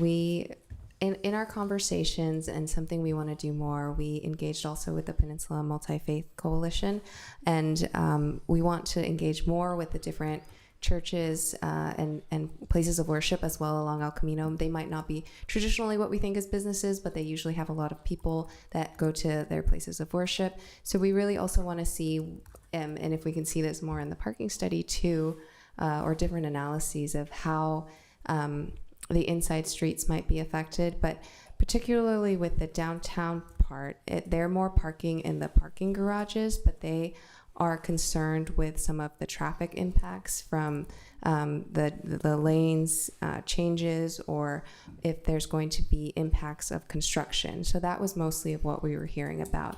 But we also do really want to, in this month that we have after and taking your feedback in, expanding more to the different types of businesses along El Camino as well. And I don't know if Cassie, if you or Jay, you wanted to add anything. I feel like I missed part of the second half of that question. If you want to repeat it. Yes, I'll try my best to be more articulate. I think as we see, most of these options involve a trade-off of parking, and for the businesses along El Camino, have you studied alternatives or mitigating options? What could these businesses do to make up for the loss of parking if we were to pursue one of these? I'll maybe ask Jay to talk a little bit more about what they're planning to do with the additional funds. But I'll just add that right now we're kind of at the point of understanding the big picture. Let's pursue X, Y, or Z. And then once we come up, once we move forward, maybe two of these alternatives, then we can do more. We'll actually, lay it all out in plan view, and we can think through the specific loading and parking impacts on different blocks. And there's opportunities, maybe making more side street temporary parking, or adding loading zones, or there's a lot of kind of minute changes you can do in partnership with businesses. I used to work at SFMTA, and we would do a lot related to that. So, we would come up with a broad plan, and then we would look at the parking loss on a block by block basis. Parking in San Francisco is very, very heavily utilized, and people feel very strongly about it. And there's often, a lot of opportunities in that period to make changes that may be needed. Like maybe there's a church that really relies on a loading zone, and there's some changes you can make. And each of these, you'll see that there's under the transit option, trees and parking can alternate, for example. So you can have, more landscaping in areas, or you can have parking in others. So there's a lot of opportunities for kind of tweaking things further. Okay, I appreciate that. Let's see. Okay, that's probably good enough for now. I appreciate the presentation. I appreciate the discussion we've had tonight on this topic. I want to thank those who gave public comment today and via email, and I would encourage folks to participate in the virtual community workshop coming up if they haven't had a chance to say everything, or if they thought of something after seeing the presentation and want to share more. I want to thank the city manager and staff and Samtrans for partnering to allow for additional community and stakeholder feedback to occur before our council weighs in on alternatives for reasons that have been discussed. And of course, I'm eager, along with others, to see safety upgrades along a corridor that has had some tragic collisions recently. I do hope we can do what we can. And I am excited for next steps because there is tremendous potential here to improve the quality of life of San Mateans in our city's future. This is a huge piece of San Mateo, and of course, the other cities in our county are neighbors. But to me, I just think,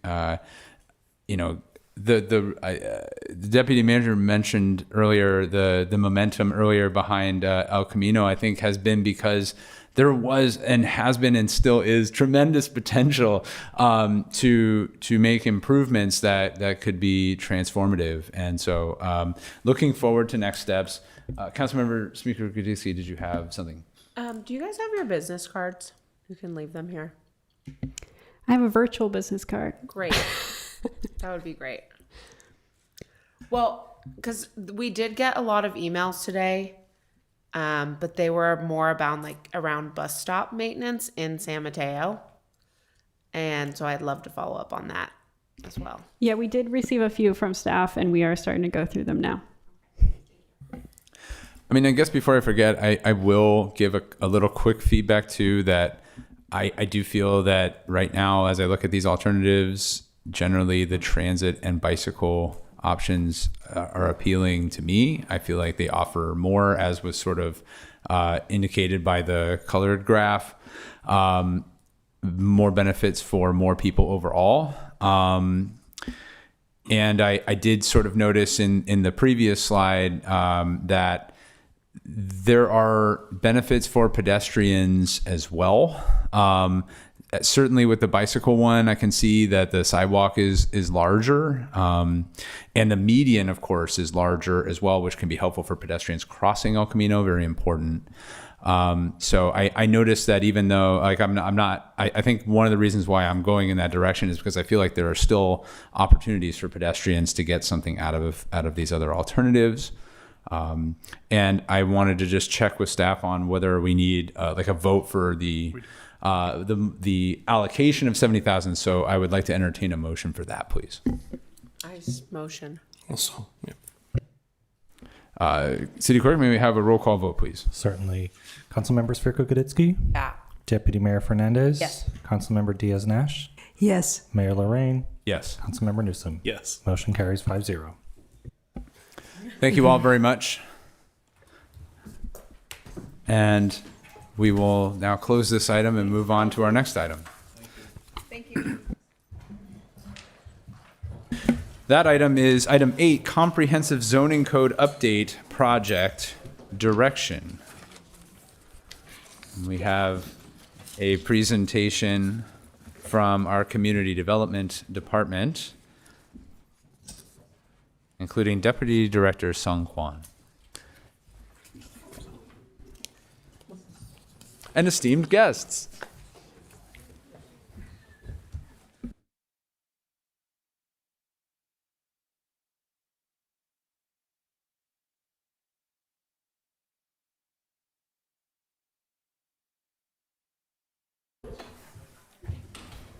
Yeah. Okay.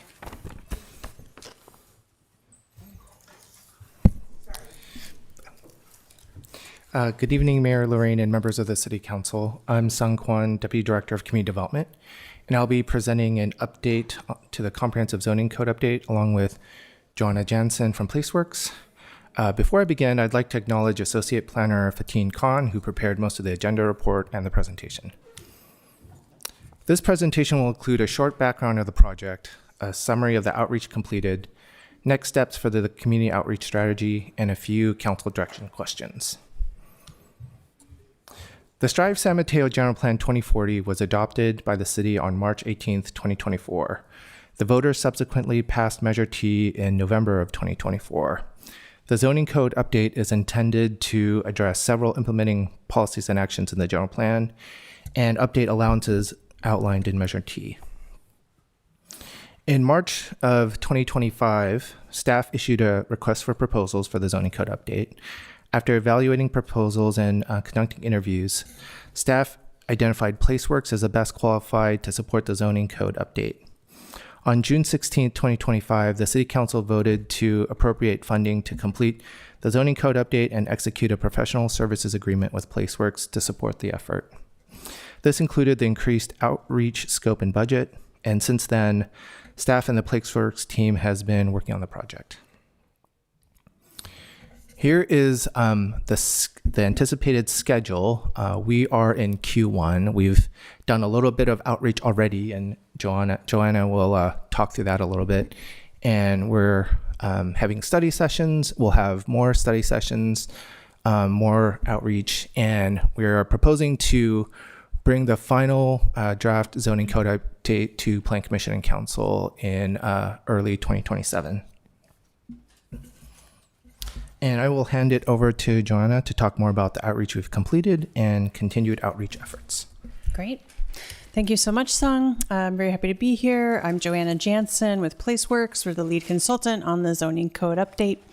I wanted to start off talking about our outreach and engagement plan for the zoning code update specifically in order to ensure that it is shaped by direct community feedback throughout the process and that the ultimate code reflects the priorities and needs of San Mateo. To do that, we plan an outreach strategy that includes 4 community meetings, both virtual and in person, up to 4 online surveys, one of which is live right now, up to 12 stakeholder meetings, and up to 5 study sessions with the Planning Commission and the City Council, excluding when we're in front of you for adoption at the end of the process. We have already had one of those virtual community workshops back on January 15th with about 34 participants. We've had 2 in-person focus groups with people who use the current code extensively, including both architects as well as commercial brokers who are active in San Mateo. We launched an online survey on January 15th to go along with the virtual workshop and ask some of the same questions that folks had the opportunity to talk about at the virtual workshop in an online format. And throughout the project, we're going to continue to use strivesanmateo.org, which was also a resource during the general plan update, for the zoning code update so folks can find information and background documents there. Again, that's strivesanmateo.org. One important resource that's already on the website are a series of white papers that present some background information and best practice information for some of the more complex topics that we expect the zoning code update to tackle. So that includes building heights, commercial uses, single-family residential zoning regulations, open space requirements, public noticing requirements, and current setbacks. When we talked to the public at the virtual workshop on January 15th, we heard a number of different sources of input, but some of the highlights from that meeting included focus on adequate parking in single-family neighborhoods, an interest in objective design standards for single-family neighborhoods to preserve neighborhood character, support for small-scale commercial uses like, corner markets where they are compatible, but also concern about incompatible commercial uses that might have greater impacts from traffic or lighting or trash adjacent to residential neighborhoods. So seeking a balance there for convenience versus impact.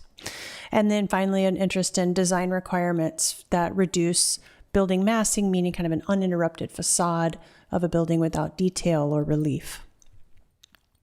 As I mentioned, we did launch an online survey in January 15th to correspond with the virtual workshop. As of February 5th, when we were preparing this material for your packet, we had received 114 responses, and you can see the breakdown of the different topics below that. As of last Friday, February 20th, that number of responses had increased to 219 responses, so we do continue to get folks responding to the survey, and I hope that will continue. The survey is going to be open through March 9th, is currently our planned closure date for the online survey. And when you go to the survey at strivesanmateo.org, you can answer questions in any one or all of the topics that are listed here on the slide. So folks have flexibility to spend as much or as little time focusing on the topics that are of greatest interest to them. And it continues to be the case that building heights and single-family residential regulations get the most responses. Those are both up over 50 responses at this point. And they're kind of the most popular topics so far on our first online survey. In terms of next steps, we are going to continue public participation in throughout this zoning code update, as I mentioned, with additional in-person and virtual workshops planned before the code is brought forth for adoption, and some targeted outreach to equity priority communities.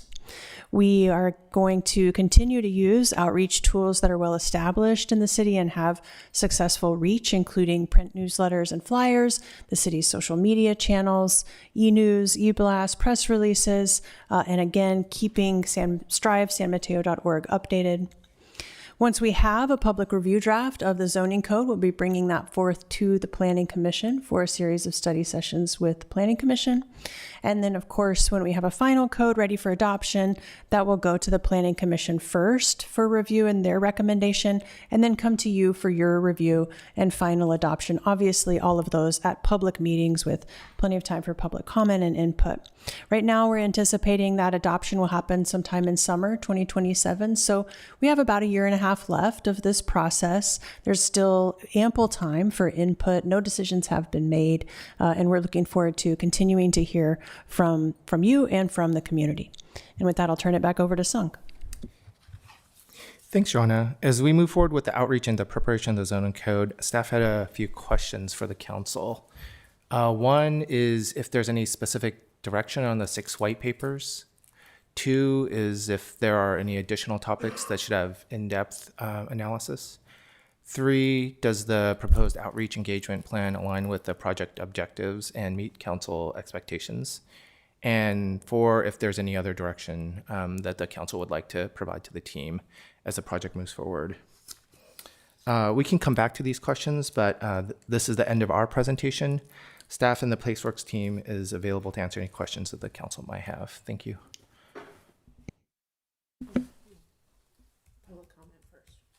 Okay. Thank you. Thank you for your presentation, and we will now open this item up for public comment. Anyone in City Hall can go get a speaker slip. Otherwise, you may raise your hand at this time if you're in the Zoom webinar. City Clerk, how many speakers do we have? Currently, Mayor Lorraine, we have a total of 5 requests to speak. If you're in our virtual environment and wish to speak on this item, please raise your hand now. We will be announcing the name of our final speaker. We'll give you just a moment to do so. Mayor Lorraine, that's a total of 7 requests to speak, and our final speaker will be Jenna Hott. We will begin with our in-person request to speak, and that will be Rick Bonilla. Per council adopted rules and procedures, we will be setting the time at 3 minutes per speaker.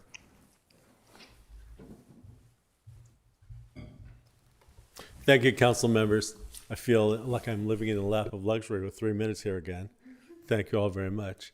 I want to say that after the years, literally multiple years that have been spent working on the general plan here in San Mateo, so much public participation. I really wish there had been more, a lot more.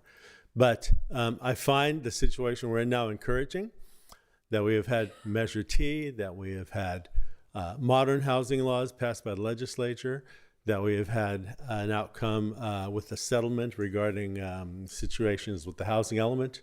I think the future is bright, and I urge you all to think very sincerely about the needs of not only the current residents of San Mateo, but also the future residents of San Mateo. And remember that always, even district representatives serve all the residents of the city of San Mateo. Please seek to do your best. Thank you. Thank you. Moving to our virtual environment, where our first speaker will be Aaron Pang. Aaron, please unmute your mic. Hello, my name is Erin Pang, representing Save the Bay. Thanks for the opportunity to comment on this. We're a regional nonprofit working to protect the San Francisco Bay for people and wildlife, and one of our goals is for the Bay Area to be prepared for climate-driven flood risks. And we think this zoning code update is a really critical opportunity for the city to incorporate some forward-looking sea level rise and flood resilience policies into this guiding document. So our primary recommendation is to incorporate sea level rise and groundwater rise overlay zones into the zoning code. These overlay zones would cover the areas projected to be impacted by 6.6 feet of sea level rise, which is what the projected sea level rise is by 2100. And this would allow the city within that zone to establish special building design standards to ensure that any new developments in that area is flood resilient. So examples of design standards that could be implemented are requiring buildings to use flood resilient design material, requiring the first floor of buildings to be elevated above projected flood levels, and requiring shoreline setbacks to provide space where the city can build nature-based shoreline resilience projects. And we submitted a letter along with Sierra Club with more details about what can be in that overlay zone code. And the county's sea level rise agency, One Shoreline, also has a planning guidance with template language for that code. But yeah, I think this is a critical opportunity to do this because any buildings built today will likely exist many decades into the future and will need to withstand that flood risk coming with sea level rise and increased precipitation. And more than 50% of the geographic areas where future growth and in housing and jobs is projected to happen in San Mateo during the next 30 years are in that sea level rise zone. So because of all that, I urge this council to direct staff to explore incorporating sea level rise and groundwater rise overlay zones into the zoning code update. Thank you. Thank you. Our next speaker will be Ken Abreu. Ken, please unmute your mic. Thank you. Yeah, this is Ken Abreu. I'm a resident of San Mateo for over 40 years, and I was speaking tonight as a resident. I sometimes have spoken on behalf of the Sierra Club, but I won't be doing that tonight. And I would normally not be doing that unless I specifically said I'm representing the Sierra Club. There are a couple of things that I do want to bring up that I think that would be important for this zoning update to include. Overall, this is an opportunity to improve the ability to increase housing, particularly affordable housing. And by that, I mean by streamlining and reducing costs for development of housing, that could bring more online. This is, again, particularly important for affordable housing, which is very hard to develop and is also the most needed.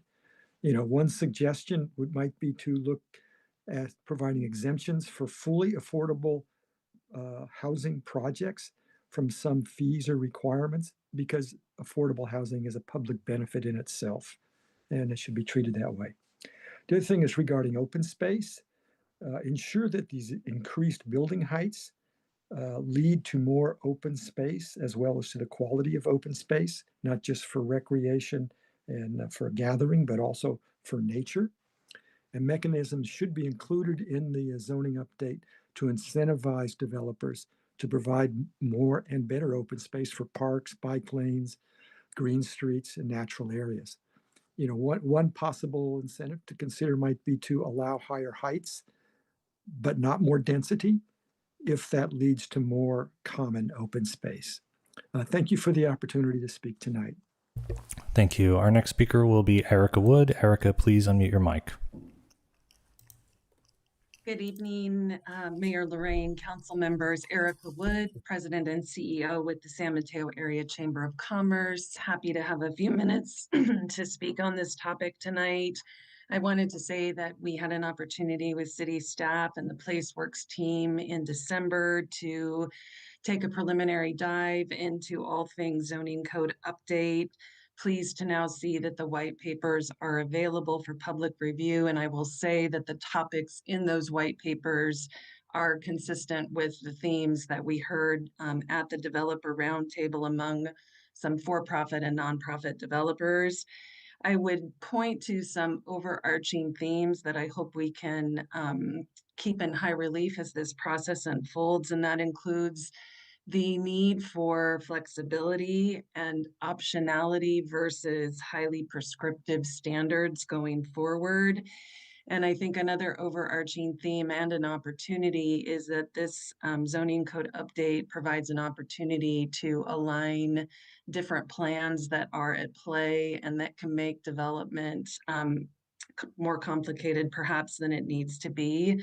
So there's a real benefit to see that existing plans cohere And I will say that this update process is probably, at least from my perspective, as foundational as the general plan itself.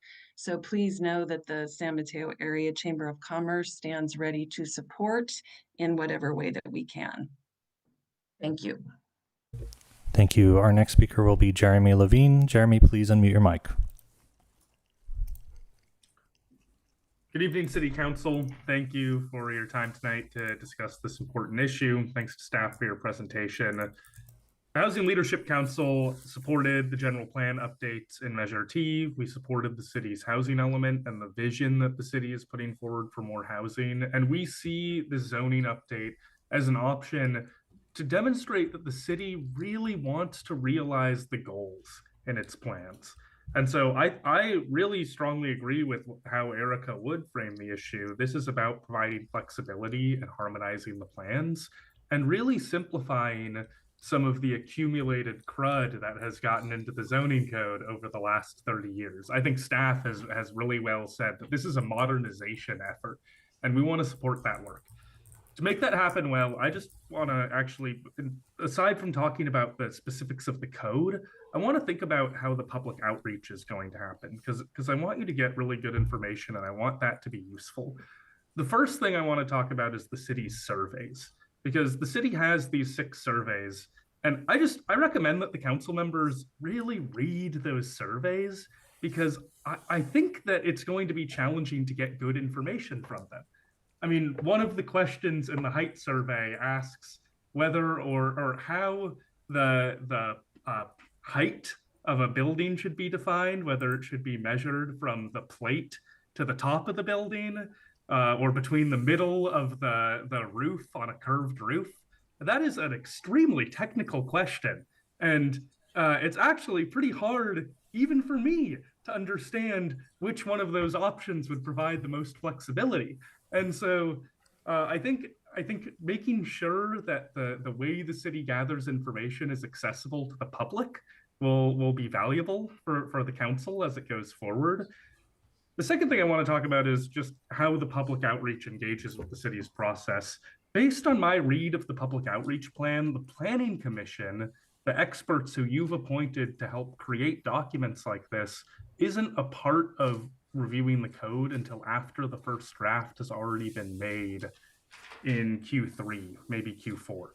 I think the Planning Commission should be planning, and it would be well worth bringing them in earlier on the stage on this document's development so that they can provide input on how to ensure that it furthers the city's goals. So really good discussion. I think the broad feedback about how we can streamline the code and modernize San Mateo zoning is really important, and I look forward to your discussion later tonight. Thanks. Thank you. Our next speaker will be Jordan Grimes. Jordan, please unmute your mic.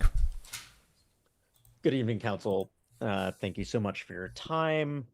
You know, when the zoning code update got started, I was actually really excited about the possibilities. I really appreciated the first zoning code meeting, update meeting. I thought the conversation with staff went well. And, you know, frankly, I think like a lot of us are looking at this as really as significant as the general plan. Our zoning code is incredibly important. It really does set the tone for development across the city.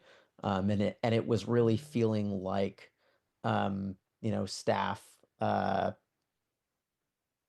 just really understood what it was going to take to create the outcomes that we wanted to see, that we know that people across the city want to see based on statistically valid data that we have gathered. So as to what we do want to see, I would just echo Jeremy and Erica. I think simplifying the rules to building housing, simplifying our zoning code is incredibly important. We do have this morass and entanglement of code sections that lead to code sections that lead to code sections that are often very difficult to decipher. So I think just in terms of guiding principles, we really should be focusing on simplification, straightforwardness, and elegance. I do think emulating when I had talked with staff previously, you know, one of the things that had come up, in fact, proactively, was looking at Sacramento's zoning code. which is, I think, to me, quite frankly, the gold standard of zoning in California and in much of the United States. Thinking about things of, articulation over, reducing massing, the recognition that overly complex facade requirements, are often driving up costs without improving the actual livability of the building, really providing flexibility on commercial, and trying to eliminate parking mandates. But I am pretty concerned by what I saw in the outreach highlights. It doesn't seem to really match what I have heard in the meetings and from others. And so I really do hope that there will be a right sizing of this, and that will be focused on creating a more simple and elegant code, rather than perpetuating the status quo, which is what I sort of glean from the outreach highlights. So those are my comments so far. Look forward to continuing to participate in the process. Thank you. And our final speaker will be Jenna. Jenna, please unmute your mic. Hi, my name is Jenna Hout. I'm the Bay Alive campaign assistant on staff with the Loma Prieta chapter of the Sierra Club. Our Bay Alive campaign is a Sierra Club campaign engaged in local and regional advocacy to protect communities from the adverse risks of sea level rise, by promoting healthy connected bay ecosystems and adaptive forward-thinking solutions on sea level rise. I would just like to echo Erin's earlier call for a sea level rise and groundwater rise overlay zone. As she mentioned, we recently submitted a joint letter on the topic, but San Mateo is already experiencing the adverse flood effects of sea level rise, so I just wanted to reiterate the urgency and importance of addressing this issue. I'd also like to acknowledge the opportunity for coordination and collaboration with the city's sub-regional adaptation plan being developed in accordance with the Bay Conservation and Development Commission's Regional Shoreline Adaptation Plan, or the RSAP. The RSAP dictates how the whole Bay Area will respond to sea level rise, and it strongly supports overlay zones as a strategy to meet several of its requirements. Sub-regional plans developed as a result of the RSAP do not have land use authority on their own, and any proposed land use changes in those plans will need to go through the city's land use policy processes. So I just wanted to highlight and encourage coordination between these two planning efforts. And thank you so much for the opportunity to comment on this issue. Thank you. Mayor Lorraine, that concludes public comment. Thank you. Yes, Councilmember Speaker. Yes, let's, if we could please take a brief recess. We will be back in 2 minutes-ish. Thank you very much. Yeah, okay, fair enough. 5 minutes, 5 minutes.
Thank you for your patience and welcome back. At this time, I'd like to ask my council colleagues if they have questions. I see Councilmember Spirko-Kadisky. Thank you, through the mayor. So my first question, where can we find the survey online and what's the name of the survey? So if you go to strivesanmateo.org, which I was just at, there is a button right on the homepage that says, the top button says the zoning code update is happening, and then right under that it says the take the zoning code survey or something very similar. Sorry, take the zoning code key issue survey. Great, is what thank the you. button says. So there was a few public comments today about flooding and sea level rise. I've actually looked at some of the projections through FEMA and through some of these agencies. And by 2100, it's a 6.6 foot sea level rise basically on the entire east side of the freeway. And for my colleagues to know, because the shoreline would come in, there's also ground level rise, which does impact across all of your districts. So I totally appreciate that we have kind of these buckets that we're looking at, but I would like to see more, or at least some kind of line item about climate and sea level rise adaptation included, because I do think it does play a big part. We can build all these great buildings and do all these great things, but if people's homes are going to continue to flood, that's a problem. So, you know, for me, I think the things I would want to have answered are, how does the zoning update integrate sea level rise projections for the floodplain mapping and climate adaptation standards? Would love to know, like, if we're considering looking at higher densities in areas exposed to future flood risk. Will zoning require elevated and finished floor elevations or adaptive design standards? And how will open space and setbacks contribute to climate resilience?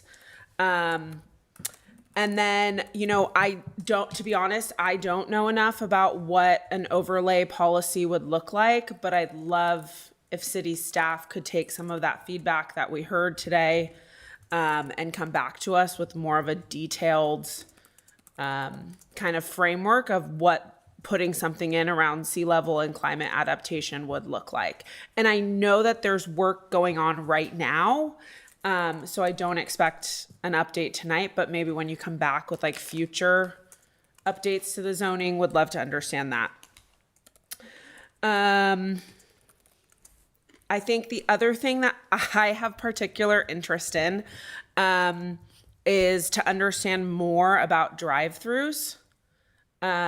So right now, the city of San Mateo, I believe, has a moratorium on drive-throughs.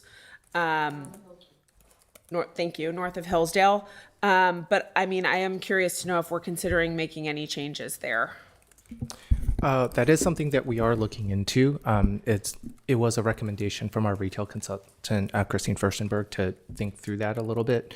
The things that we do want to balance is the economic development strategy and then, you know, potential traffic impacts. So Okay. we'll be looking into that. And then I think the other thing I'd love to understand is, are we locking ourselves in terms of heights before studying like shadow or wind impact?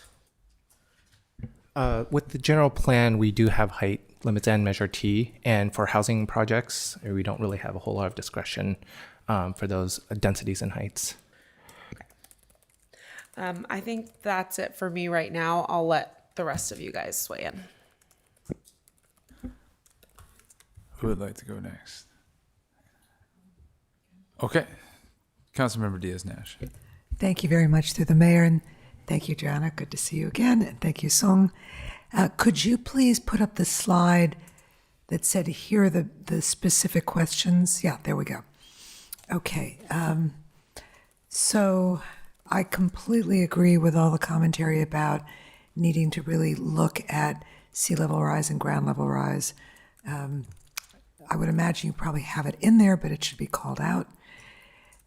In terms of outreach and engagement plan, aligning with the project objectives, I guess, what did we learn through the general plan? And how has that impacted the way this engagement plan has been put together? Oh, looks like this is already on. Thank you, Joanna Jansen from PlaceWorks. And I was also the lead consultant on the general plan update, so I'll take a start at answering this question. The general plan update, as those of you who were involved remember, included extensive public outreach over a period of about 6 years with both broad community-wide meetings and tailored specific meetings, district-led meetings, stakeholder meetings, virtual meetings, online meetings, open house. So what we learned is that we really needed to do very targeted outreach to specific audiences that we weren't hearing from in proportion to their presence as a part of San Mateo. So we worked with the city as well as local nonprofits to help reach audiences that the council identified, such as renters or folks who spoke a language other than English, for example, folks from the areas of San Mateo that were east of 101. And we did, through those additional efforts, end up getting, as well as through several statistically valid surveys, we ended up with, I think, what most folks felt was pretty representative input throughout the course of the general plan update on the most fundamental topics about San Mateo's future physical development. So things like Sung mentioned, heights, density ranges. Those of you who are part of the plan remember our identification of 10 study areas as really the areas where change would be most concentrated in the general plan. As well as a number of other really important policy initiatives ranging from childcare provision to alternative transportation to support for local businesses. So many of those policies and regulations were established on the basis of that extensive input during the general plan update process. And what we heard at the end of that process was a lot of excitement about the general plan based on how its success, I think, in reflecting the community sentiment that we heard through the outreach, and a lot of momentum to really see those ideas implemented through the zoning code update, and recognition that some of those ideas are going to require zoning changes in order to be fully realized. So I think that we heard through, by the end of the general plan process, a real motivation to translate the ideas of the shiny new general plan into a shiny new zoning code as well. Right. Well, may it all be shiny, new, and helpful. I guess as you do the outreach, I would strongly encourage you to have a short but important recap of the general plan, and why are we here today? Because a lot of people may have gotten involved several years ago, but people have lives. They may not remember any of it.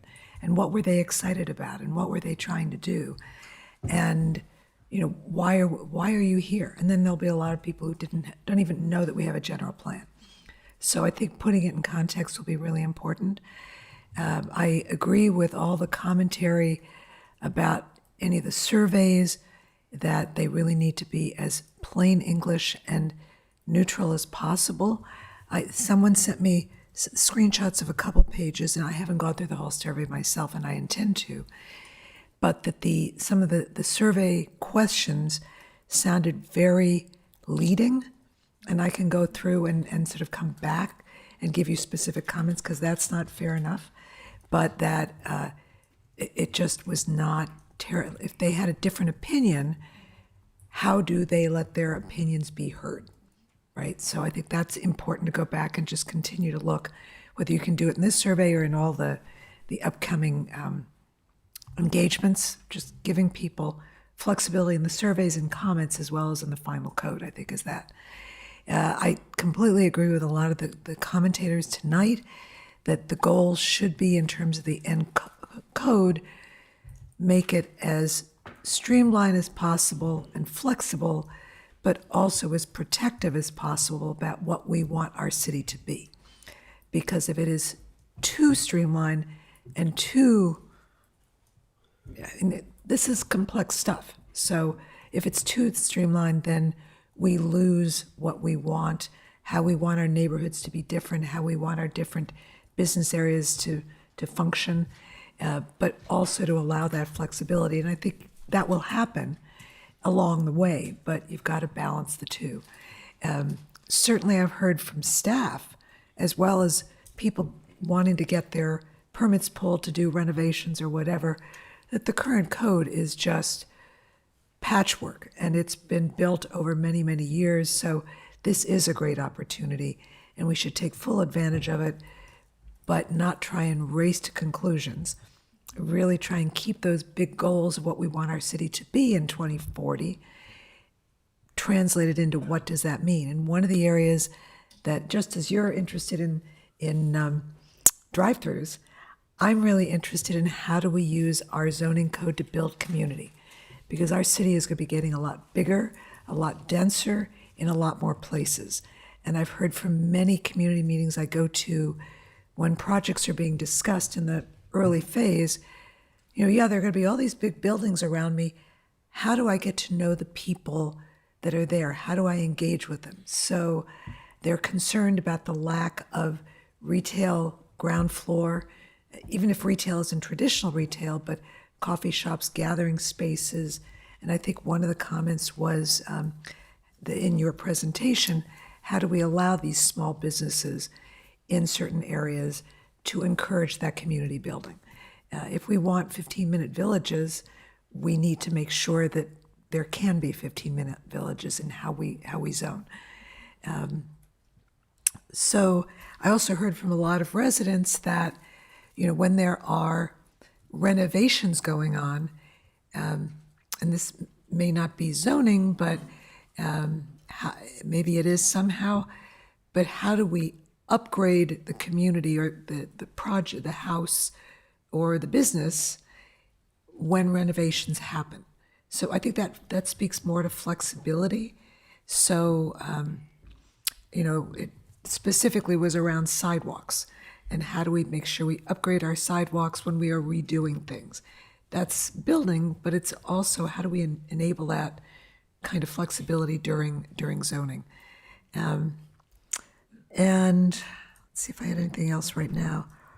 No, I think those are sort of the big things. I think, everyone's excitement about what this can be is totally appropriate, but we need to just make sure the devil's in the details and keep it, when we're reaching out and doing the engagement, that we're talking to our residents, our businesses, big and small, about what they need in language that they can understand and opportunities for them to really have input, and then show them how their input has impacted what we're doing in terms of our zoning updates.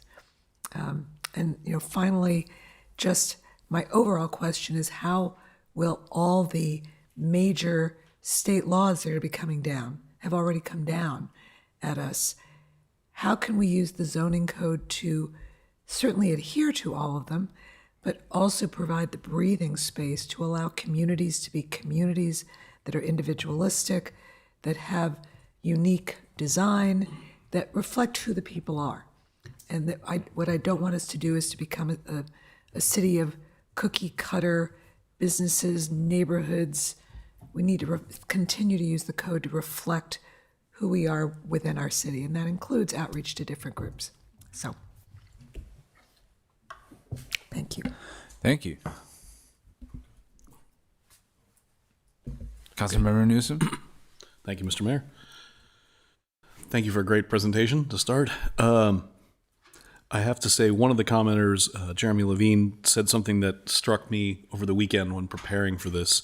I was going through and reading all the survey questions and then posing the questions to my wife and my 18-year-old daughter saying, what do you think this means? And there was many times with some of these questions that they are far too technical, and really it leaves you thinking like, I guess we'll put an A and then ask a question, or not enough information. So I think we should really retool the surveys to make sure that they're, I don't want to say simplified, but understandable. And if they can't be understandable, one of the things my 18-year-old daughter said was something like a little animation or something that shows you what you're talking about, as opposed to just here's a question and it's all words. There's no diagram, no pictures, no.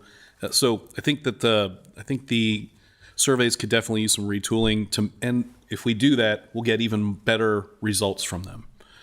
I'd like to say that I also support the idea of streamlining process. We hear a lot from all types of people doing projects where codes have strange discrepancies because part of a code is written 28 years ago and something else updated 6 months ago. And so I want to make sure that we use this as an opportunity to really streamline and make things more understandable. That doesn't mean we throw out codes. It just means that, we make sure that they're more cohesive.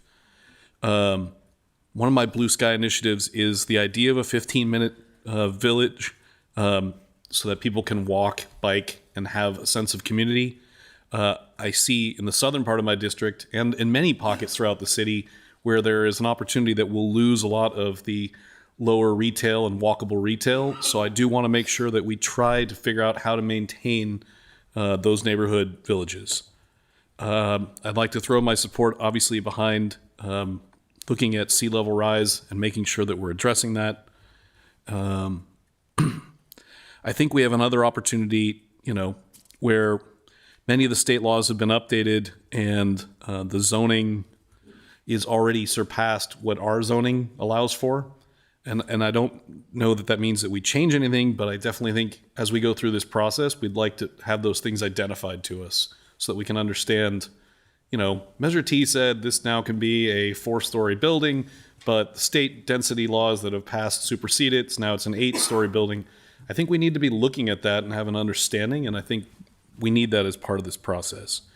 And something that a constituent brought up to me today was that some childcare is zoned still as office, and there's kind of some weird deviations with that. And there may be better accessibility for more childcare if they could be categorized as educational facilities as opposed to office, being placed more of an office or business type of a facility. So I don't know how that parlays into what the code looks like, but just feedback is anything that we can do to help make it easier for more childcare facilities to open. I think that's important. Those are my comments so far. Thank you. Thank you. I would be happy to go next. Okay. Here I go. So I recognize that a number of my colleagues have talked about sea level rise language and overlay, and so you've certainly heard some feedback on that. I wanted to attempt a question, though, particularly because we heard something that struck me from one of the public commenters about how to tie all this together, because I actually, I watched the webinar that the city put on recently, and I feel like I heard in there some discussion about how we're not necessarily in this update process at the moment looking at something like a sea level rise overlay, partly because maybe we're focusing more on the new, the new land use designations that have come about as a result of the general plan. And we are going to be working on this climate mitigation sub-regional plan later, but there was a comment today that noted that the sub-regional plan won't have land use authority without being part of like a land use process. And so I wondered if you could explain a little bit about whether there is an issue with just handling something like sea level rise overlay in the mitigative plan or not. Part of what we're doing with the climate adaptation plan is we will be providing options to the council in terms of projects that can be funded. So part of it is we'll have ideas for the council to consider. We can start looking at a potential overlay, but we won't have any specifics in terms of like what we would want to put into the overlay just yet. I think maybe as we move further along in terms of the types of options that we may be presenting to council, that's something that we can think through. We can have another session just to kind of talk through that a little bit more and provide more information to the council. That would be great. I guess I'm like to think a bit through the city council direction. That sounds like one option. Do you feel like that could be its own white paper or something instead? It could be a variety of things. It could be a white paper. It could be just additional analysis by staff to be provided to the council.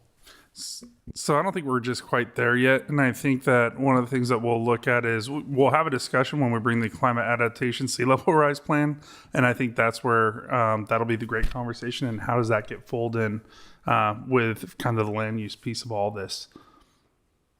Okay, so if we wait until that session to dive into details, we're not going to miss an opportunity to integrate this, right? Well, they're kind of, so I would say we're working on parallel paths for these. I just would have to go back with staff. It's something we can take back and look and see what the timing is, and we can come back and provide an update.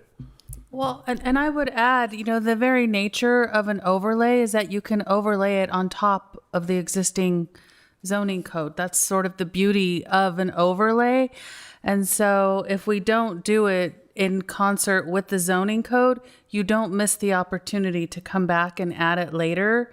And I would hate to sort of, in the rush to try to make sure that we're not missing something, to try to rush it to the finish line before it's ready. So we are doing all of that analysis with the sea level rise adaptation plan, and we're not going to know where to put the overlay until we have the data that's coming with that effort. And so I do think that we're going to be coming along in steady stride with the zoning code effort, and we'll have to see what the progress is like in order to know if we're going to be in lockstep or if we might have to do the overlay a little bit later. But I don't think we're going to lose anything by waiting to do the overlay and getting it right, because it's just going to work in concert with the zoning code.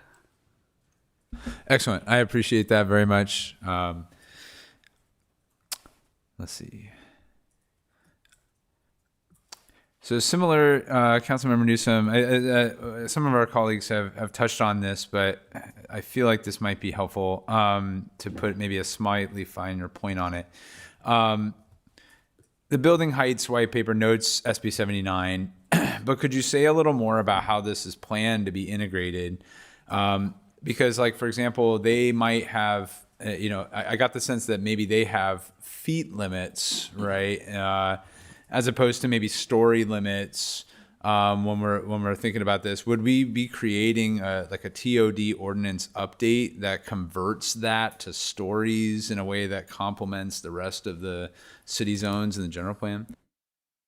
What we're doing right now is we are coordinating with MTC, and they're coordinating with HCD because there's a little bit of a misalignment between SB 79 and the MTC TOC policies. And so we're kind of waiting a little bit for direction. But once we get that, we'll have a better sense of how we want to craft the code. In terms of building heights, we will be bringing the high density standards shortly. Before the zoning code update is done. We're just waiting for the MTC TOC policy coordination with SB 79. Okay, thank you. And, I guess I'll pile on a little here on agreeing about there potentially being room for simplification of some of the questions in the survey, perhaps, or at least as I was reading in the packet provided to us, questions for public sort of near each white paper. One that stood out to me, I wondered if I could get just some thought on. Ask for priority for determining building height limits. Could you say a little about the effective differences between housing options and affordability versus mixed use and commercial versus sustainable and transit oriented? Because like those were like the choices.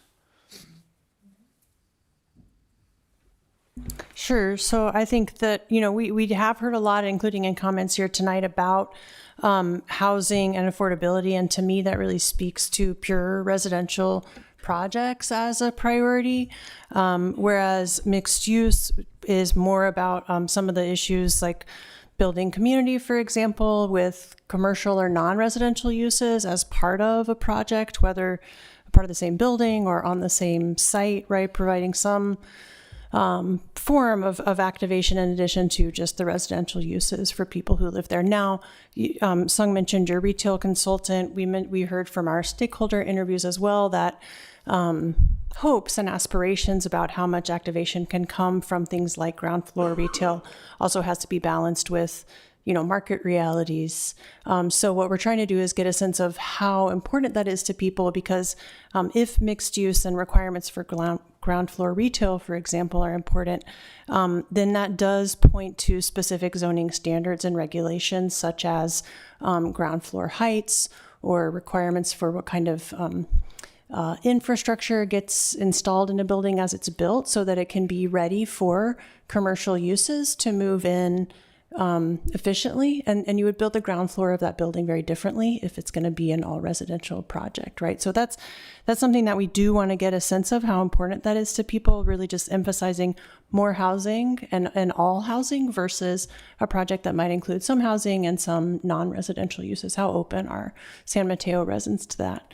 The sustainability piece, I agree with you, can apply to either of those, but in my mind, that also gives a sense of whether or not the priority might include things like nature-based solutions on the site, as we heard of, and some of the Sierra Club comments, for example. We want to make sure that we have space for setbacks and natural areas, for example, and or how much priority folks want to put on things like building materials or solar exposure, energy efficiency, other features of the building that could be baked into the zoning code, but might, for example, add cost. So some communities decide what's really most important to us is providing housing in a way that's as affordable as possible. And so therefore we are going to emphasize less any type of like materials or standards that might increase the cost of providing that housing. So those are ways in which I think as a person helping to write the zoning code, I might interpret the different responses or priorities of those three options. I appreciate that. And I guess I wanted to see if I could get in one more question that's sort of tied in about building heights. And because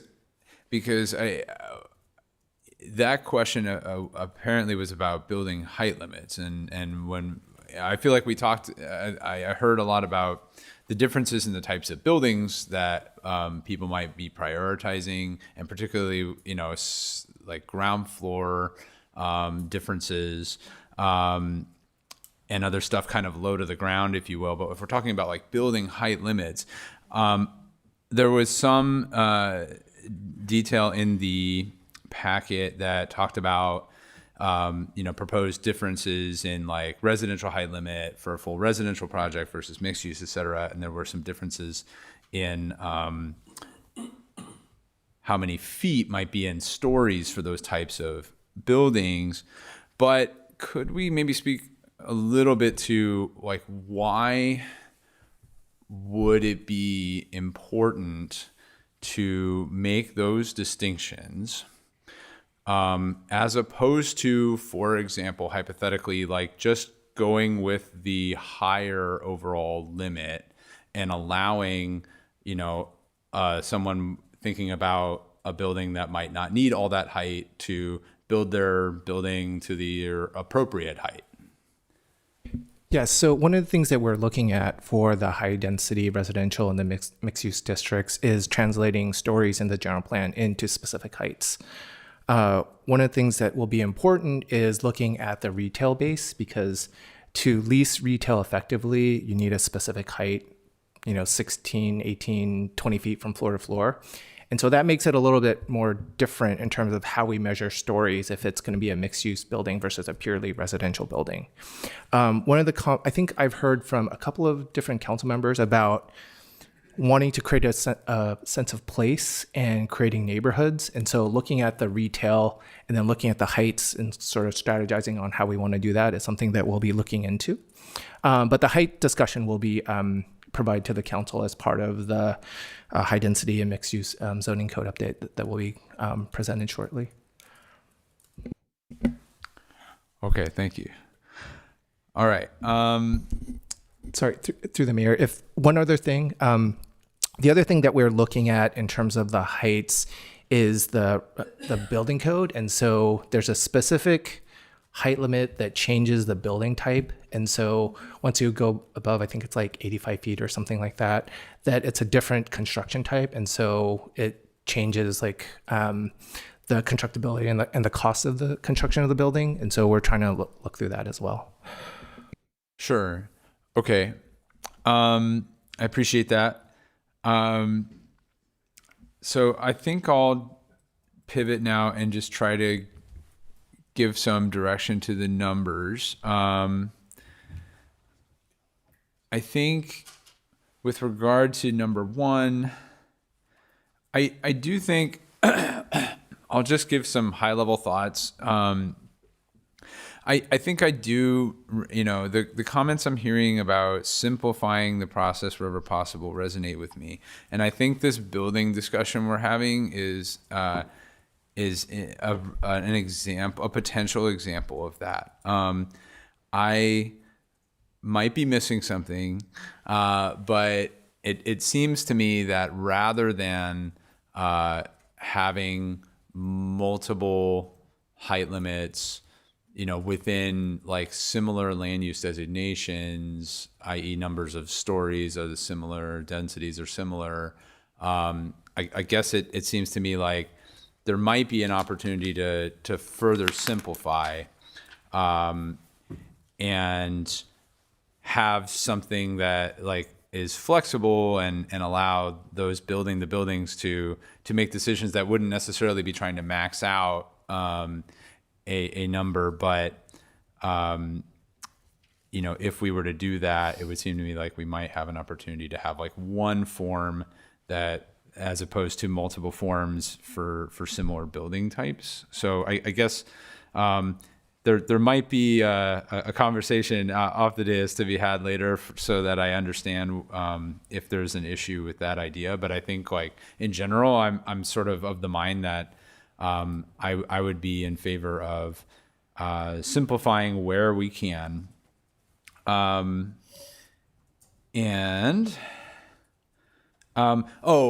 forgot to ask about the Planning Commission's engagement, because there were comments that indicated there might not be engagement for a while, but I saw on one of the slides that actually there might be a study session in Q2. So what might go on in that study session? Yes, so if you look at the schedule, we do have a planning commission scheduled in Q2.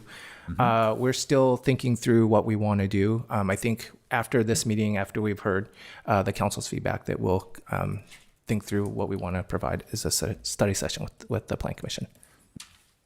Okay, but it's coming up soon, it sounds like, ish. So very good. And I appreciate that. And I guess, let's see, I was trying to see if I had any other specific white paper inputs.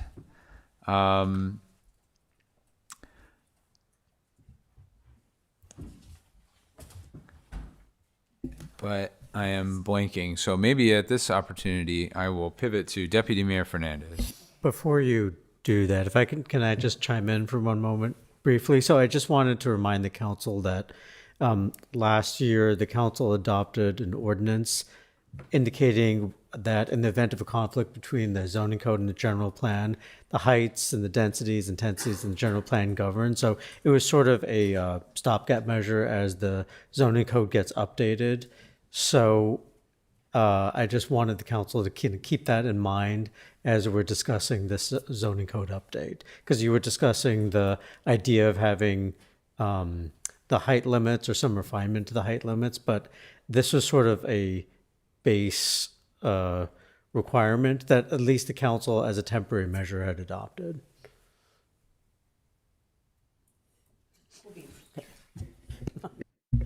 Okay, so I just have straight up comments. I'll be quick. So I want to agree with Councilmember Newsom that the survey itself kind of feels disjointed and patchworky. And so I would like to see that revised holistically, just from, I think that was what you were trying to say, Rob, in that it just feels very it feels very patchworky. And this is a real opportunity to really create a holistic document that, that simply asks our residents what they would like to see. I also would like to agree with our friends from Save the Bay and Sierra Club that I would love to see a sea level overlay. I think that's really important. We are all citywide council members, but part of my district touches the Bay with North Shore View, and that is a huge issue in my district. And I know Councilmember Swierkiewicz district as well. I also just want to give a little bit of feedback on the process. I do believe that the city, not the project applicants, should be responsible for public noticing. It feels like it's an undue burden on individual applicants and may actually prevent some updates from occurring. I want to touch on Jeremy Levine from HLC's point about flexibility and predictability. To Councilmember Newsom's point, we can at least tip the predictability scale by monitoring and integrating housing legislation as it comes forward, especially when it sort of supersedes us. And with Senator Wiener leaving the legislature, I expect that to happen less. The city should also seek to standardize setback, garage, and paving requirements with ADU law, and the Planning Commission should be brought into the drafting process like the mayor said. I think that that's important. That's what they're there to do. It totally makes sense. And then I also echo the mayor that the goal should be standardization. And I would like to see height limits and other criteria apply equally across all parcels within a district. Thank you. Thank you for succinct comments. I feel that I likely agree with most of them. Yes, Councilmember Swierkiewicz. Yeah, I had two follow-ups. The first one for Councilmember Nash, and then the second one for Councilmember Fernandez. Maybe I'll start with Fernandez. Can you go into a little bit more detail about what your last comment about height limits being standardized? I used the wrong term. About height limits, I just meant criteria in general should be standardized. Okay. That was the wrong turn of phrase. Apologies. We're not talking about height limits. I apologize. Wrong turn of phrase. Thank you. And then, so I have heard a little, not that we're deciding this tonight, but I am just curious. So it sounds like Councilmember Lorraine, Mayor Lorraine, and Deputy Mayor Fernandez, it's getting late. Sounds like you guys are open to like more ministerial zoning process. And then Councilmember Nash, you'd mentioned wanting more kind of not ministerial process. So I'm just curious if you could elaborate more on your position and why you think the way you do. Thank you. I don't really think I was saying ministerial or not ministerial. My ultimate objective, and this is where I look to the planners and the designers to tell me how best to achieve it, is that I want San Mateo to retain the unique character and different types of character that it does throughout the city. And I've seen too many cities as they grow and they just turn into, cookie cutter boxes, little boxes, as we've all sung. And I want us to be able to grow and be the big, wonderful, vibrant future city we want to be and welcome lots of people. But I don't want to lose the individuality of neighborhoods or the way people live in the process.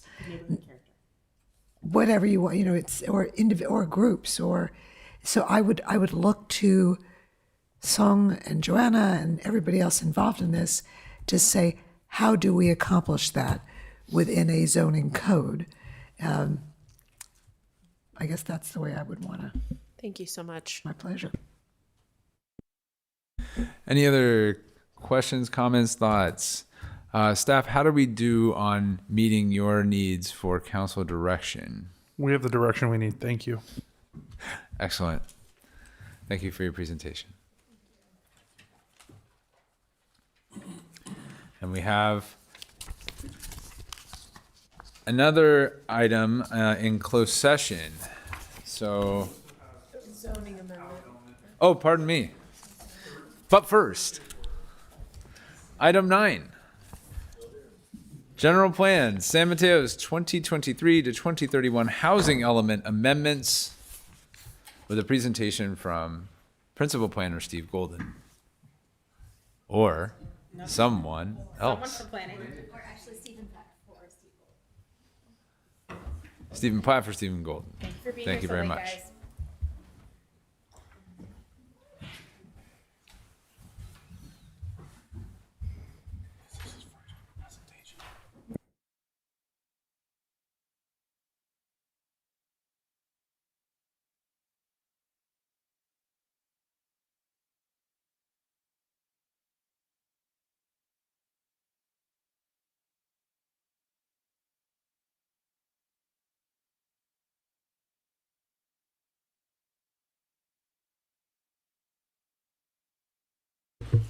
Good evening, Mayor Lorraine, council members, staff, and members of the public. My name's Stephen Peck, Assistant Planner.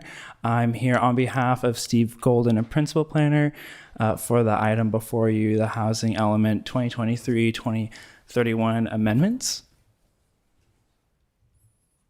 So just as a quick overview, in California, the housing element is one of the 8 required elements of the general plan.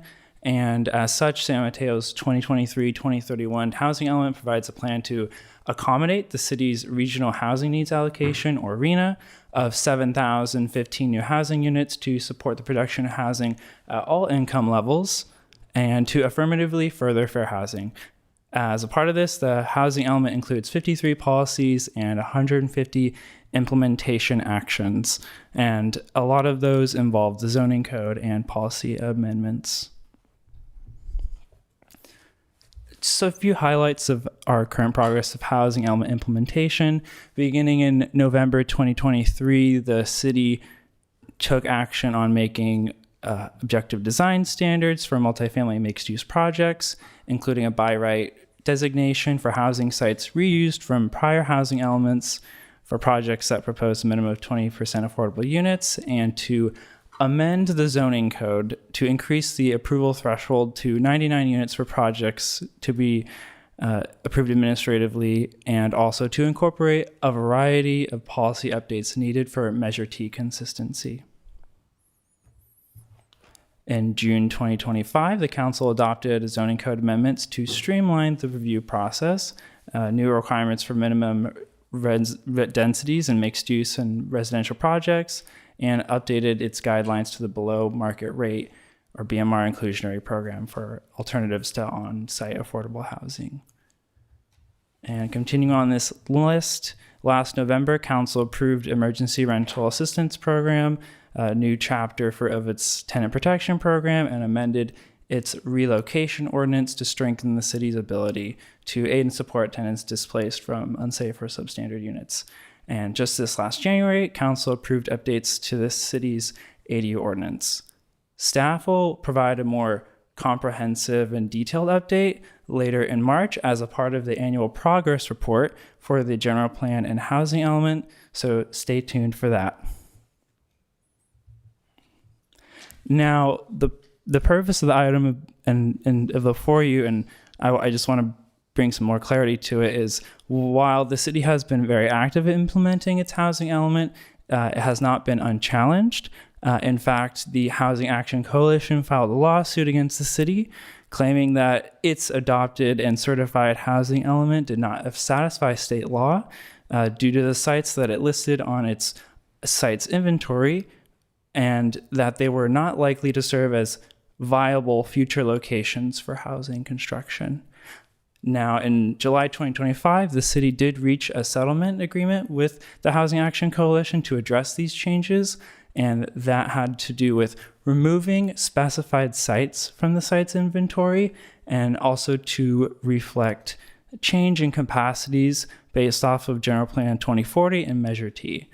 There are also additional sites that were to remain on the sites inventory, but not to count towards no net loss, which I will describe in the following slide. Since the housing element was approved in 2024, the city has received a significant number of proposed housing development projects, which currently in February 2026 is upwards of 6,000 residential units seeking entitlement. Now, just to note that even though we have a large volume of projects, not all of those projects are acknowledged in this amendment, and I'll get to explain that a little bit later. The settlement agreement did allow the city to add new sites to the inventory, which are called pipeline projects in the sites inventory. Now, just to briefly explain, no net loss essentially just means being able to accommodate for more capacity in the instance that a site is underutilized when there is a project proposed. And so when we talk about what a no net loss site, it's essentially a site that will not count towards the site's inventory unless there's a pipeline project associated with it.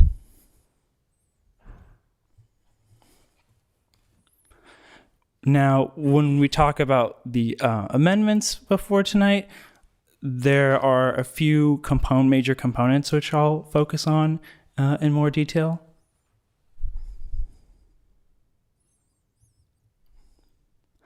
And as a part of the amendment tonight, we are also considering some items that are not specifically related to the settlement, and that has to do with updates to our implementation actions to allow for more flexibility and also reflect council direction. And so that involves the emergency rental assistance, tenant protections, and public funding for new affordable housing. I also just want to note that these changes have been reviewed by HCD and have been determined to be in compliance with state law. Now, for the site inventory, the sites that were selected for removal were numbered up to for 9 sites in the settlement agreement, with the possibility for some sites to remain if there was property owner approval. So that's why we have 7 sites listed for removal specifically. I'll touch on the other 2 in the following slide.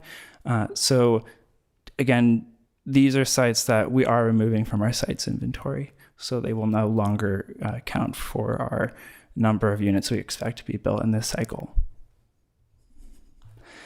The following sites on the slide before you are ones that will remain on the site's inventory, including the 2 that were originally slated for removal. These, as I mentioned, while are on the site's inventory formally, will not count towards no net loss.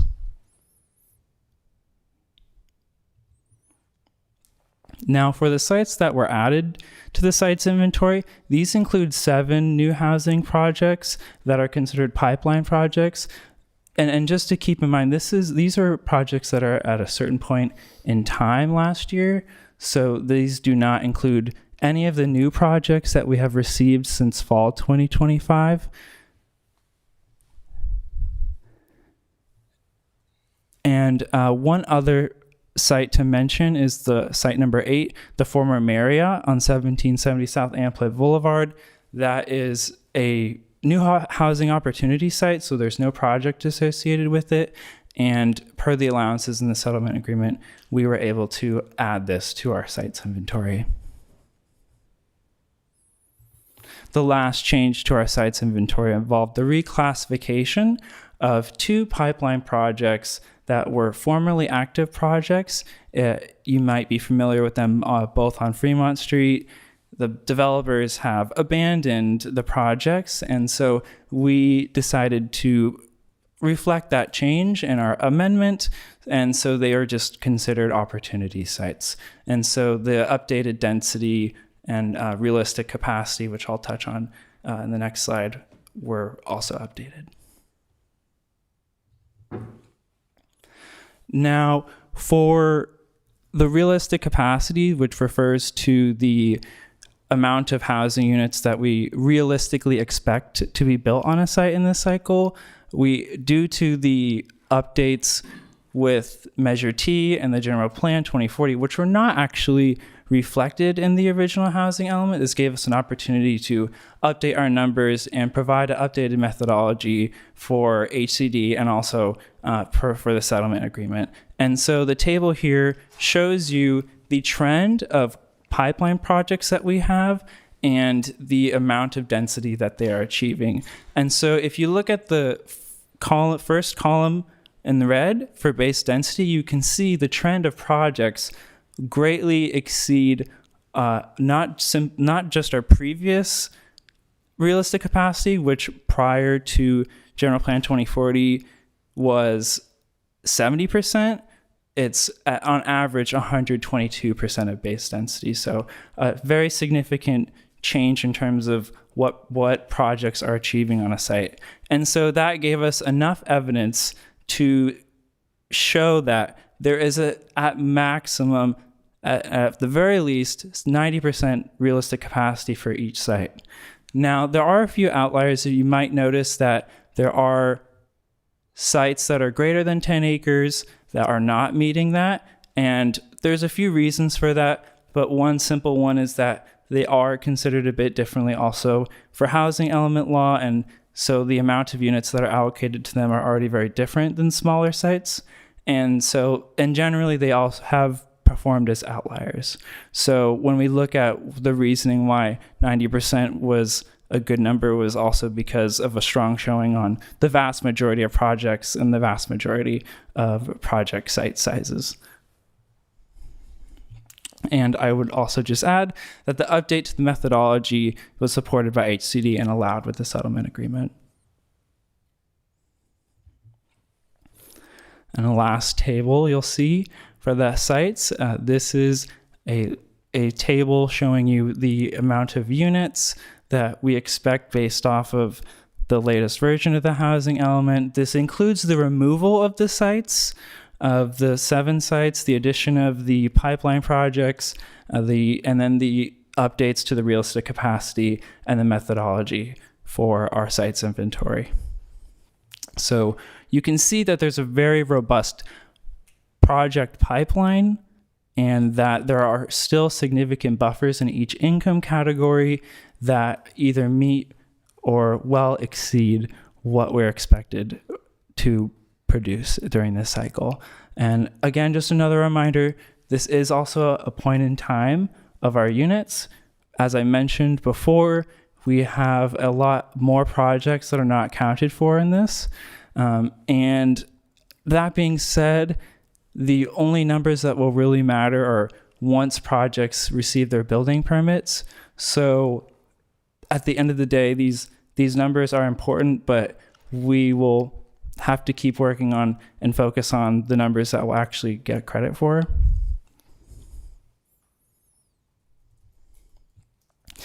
And you can see the housing element sites inventory map up on the screen. In the green, we have pipeline projects that were specifically identified in the housing element. The sites inventory in purple include unhighlighted or undescribed projects or opportunity sites. And then orange, you can see our identified opportunity sites.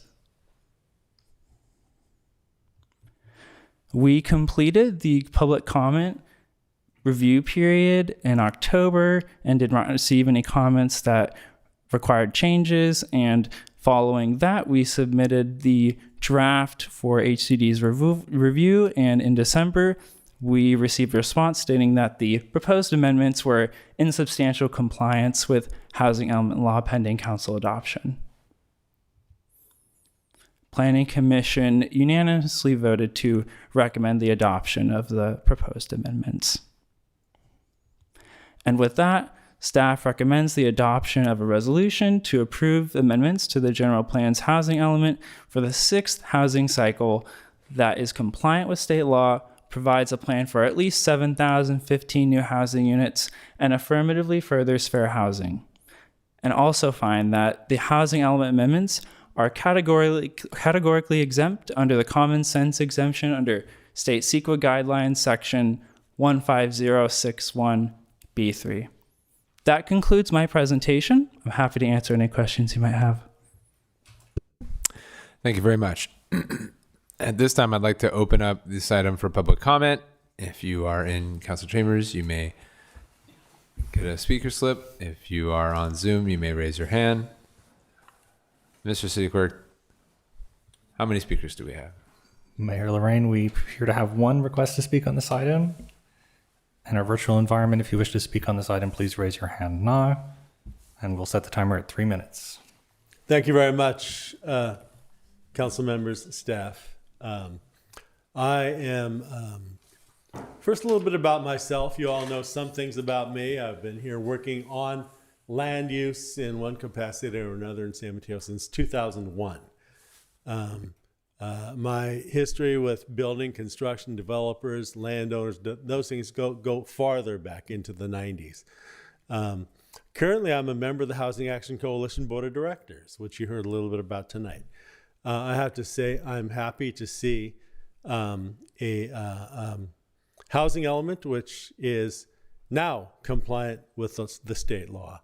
And I urge support, like the Planning Commission, I urge your support for this amendment.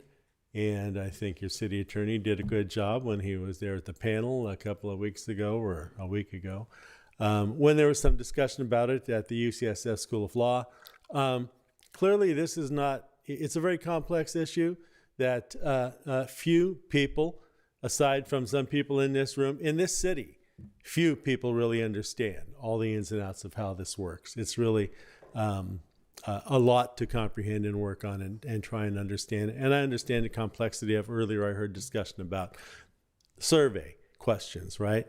No matter how you put some of those questions, it's going to be hard for a lot of people to understand. But I do urge your thinking that they need to be simplified and made understandable, or even use diagrams, something like that. Anyway, I'm only halfway through my 3 minutes, but I'll let you go at that. Thank you all very much. I urge support here. Thank you, Mayor Lorraine. That concludes public comment. Excellent. Thank you for that public comment. And now I would ask if any council members have any questions or comments. I'm just here to move. That's fine. Just checking first. Councilmember Newsom? Just one, or maybe two quick questions. You mentioned our emergency, first off, great presentation. You nailed it. I told you would. Emergency rental assistance. I don't know if this is the right time, but at some point, will we get an update as to how that has been working and how the funding is holding up? So we plan to have a whole study session on just our affordable housing funding this summer, and that's where we'll provide the update and go into further detail about this. Okay, thank you. And the second was, I just heard recently that the Hillsdale Inn site is being revamped. Is that on there? I was looking for it on the map, but I didn't see it. So the current site's inventory does include a history of projects dating from to at least 2021. And so at that time of original adoption, there was an expectation that that project would have gone forward. Yeah. But this current version of the housing element does not account for that project. Okay. Well, maybe it'll be a bonus one. That's great. That's all I have. Thank you very much. Of course. Thank you. Councilmember Svirko-Guditsky. Great job, Stephen. I second Nicole's. Okay. Thank you. Let me just ask one question, please. Just one. Sure.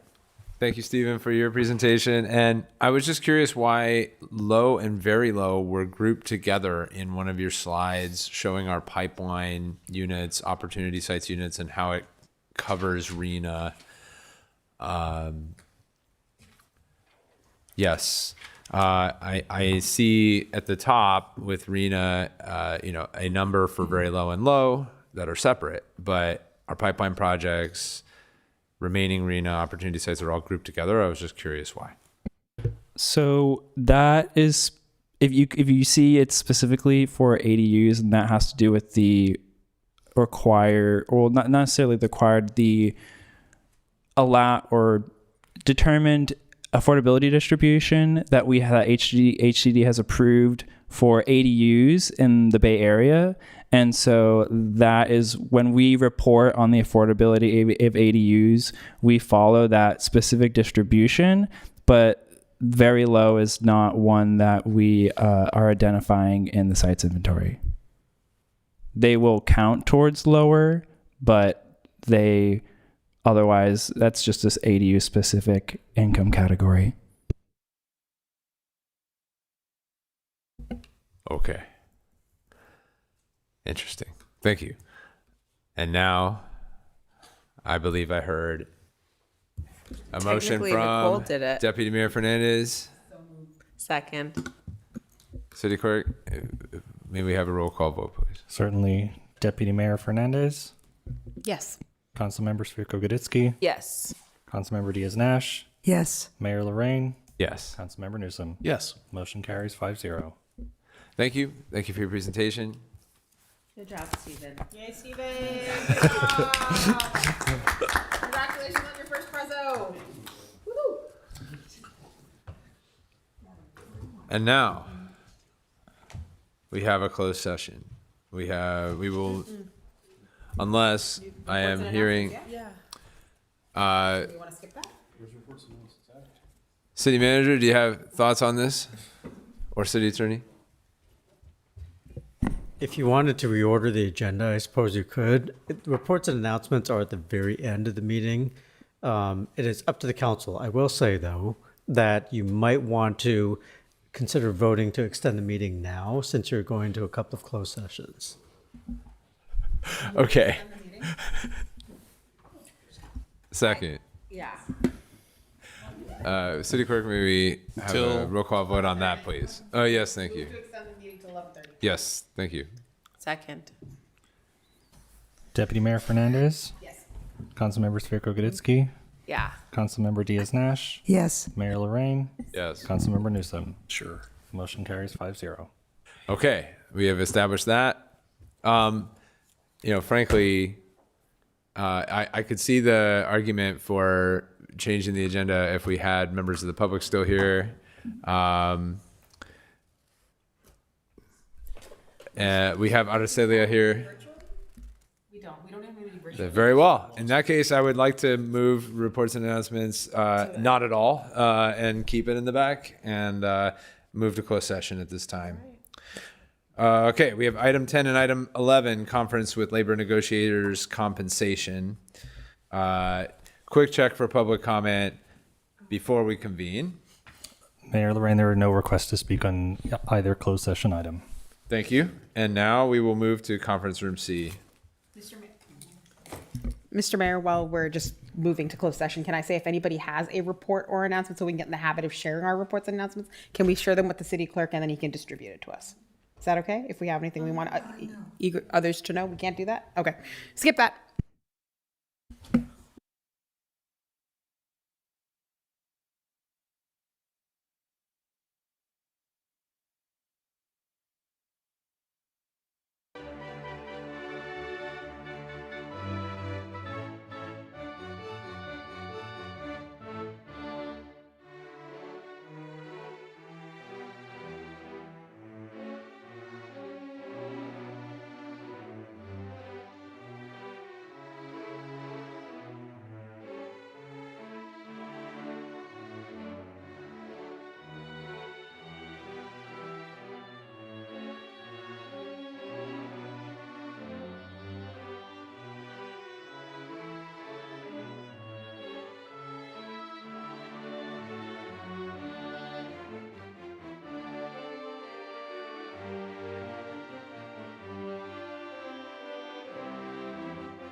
reporting on, well, I see, I guess we are now entering a new item. So now that we have returned from closed session, as required by California Government Code Section 54957.6, the following is a summary of the recommended final action on changes to the compensation for the city attorney effective February 23rd, 2026. There's a recommendation to adopt a resolution to amend the compensation for the city attorney and authorize the mayor to execute an amendment to his employment agreement.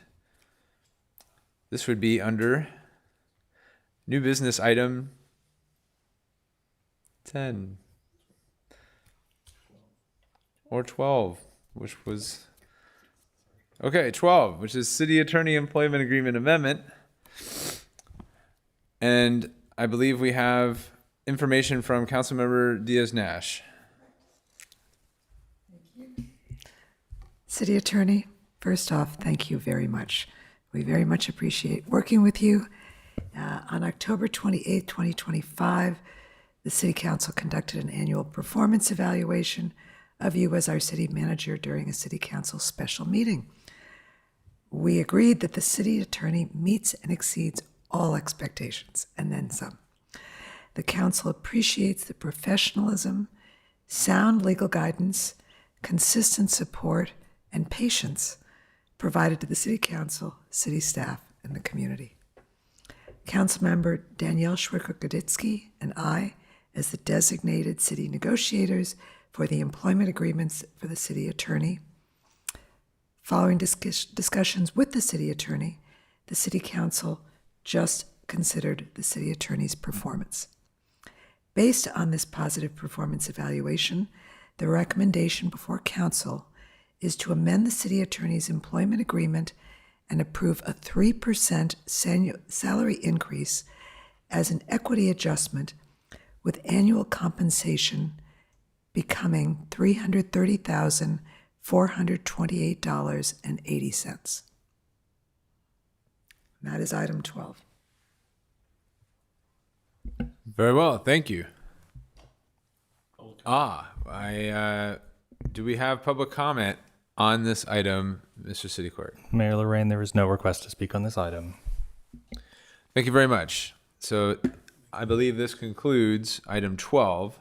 Sorry? I was going to say, I make a motion to adopt a resolution to amend. Am I off? We're ready? Yeah. Your mic's not on. Sorry.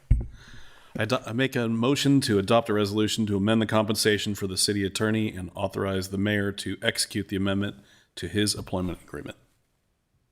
Thank you. Do I have a second? Yes. Very good.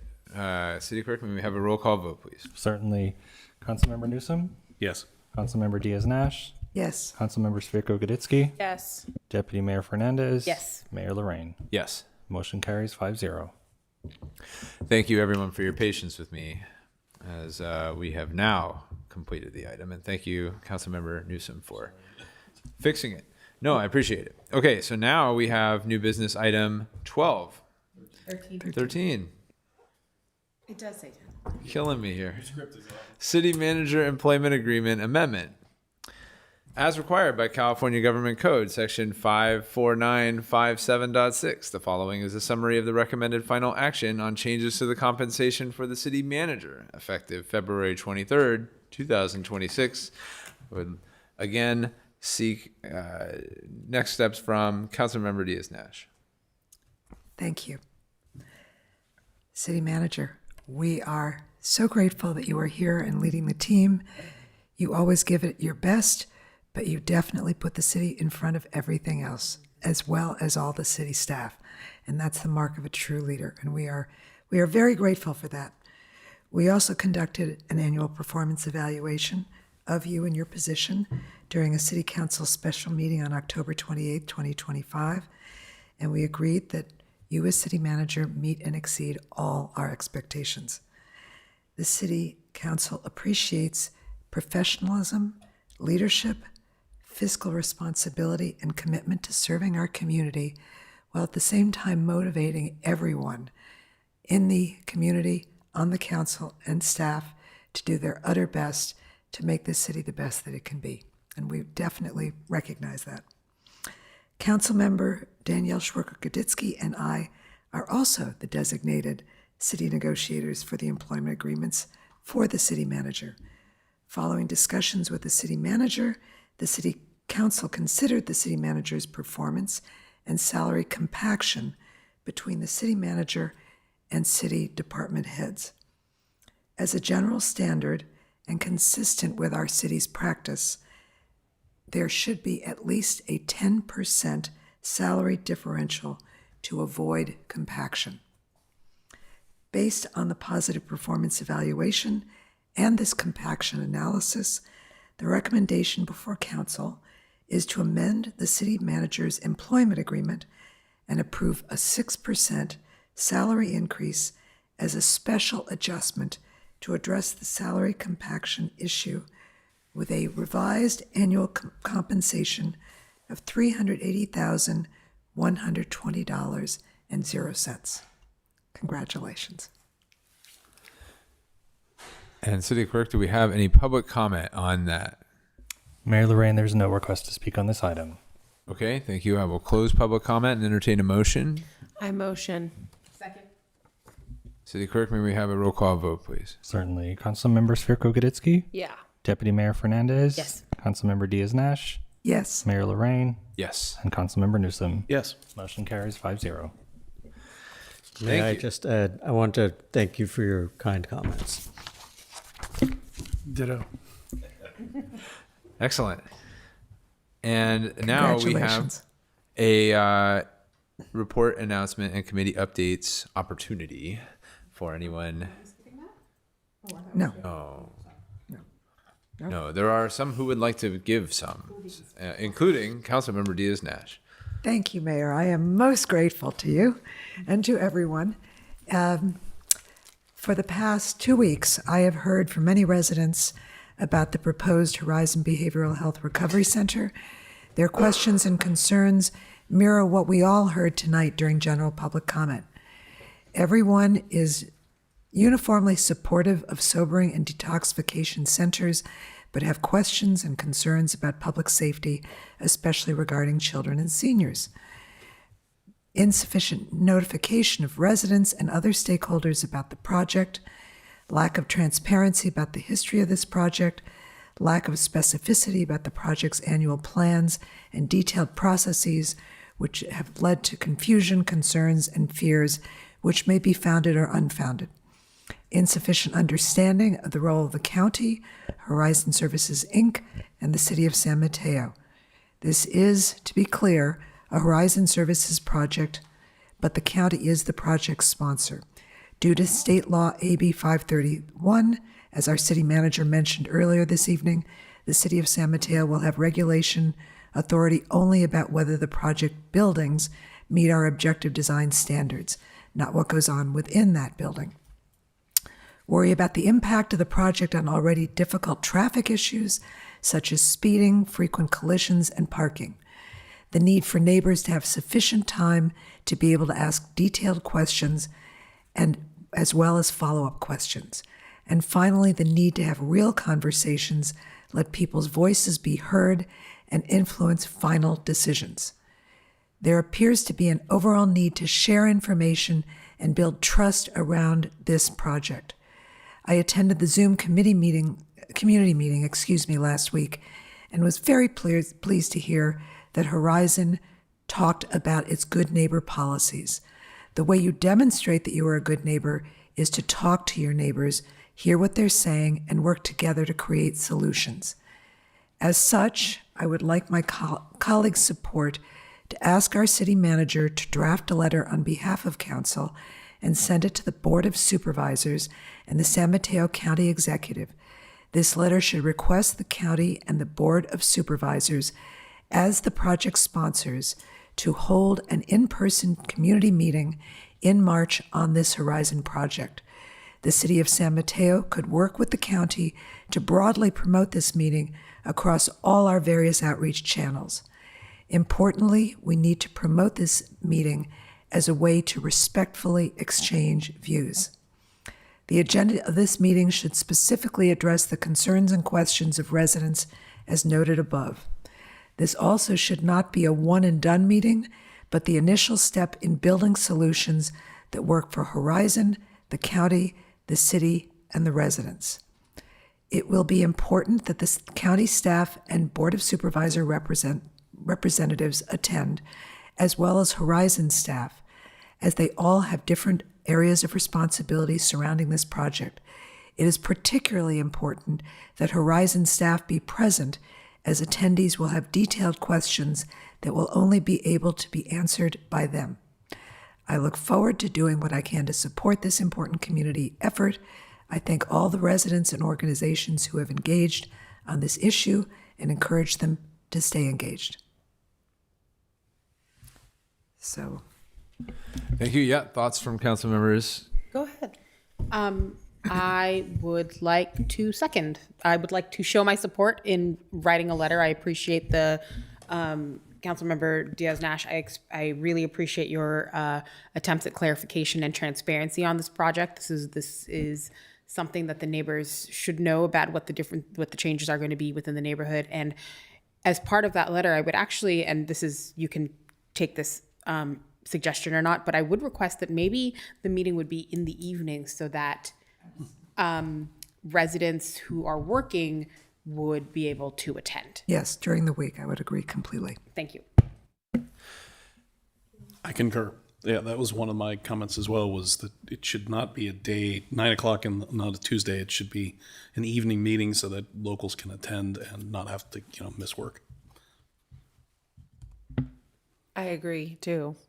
I agree as well. And I thank Councilmember Diaz-Nash for putting thought into the proposal.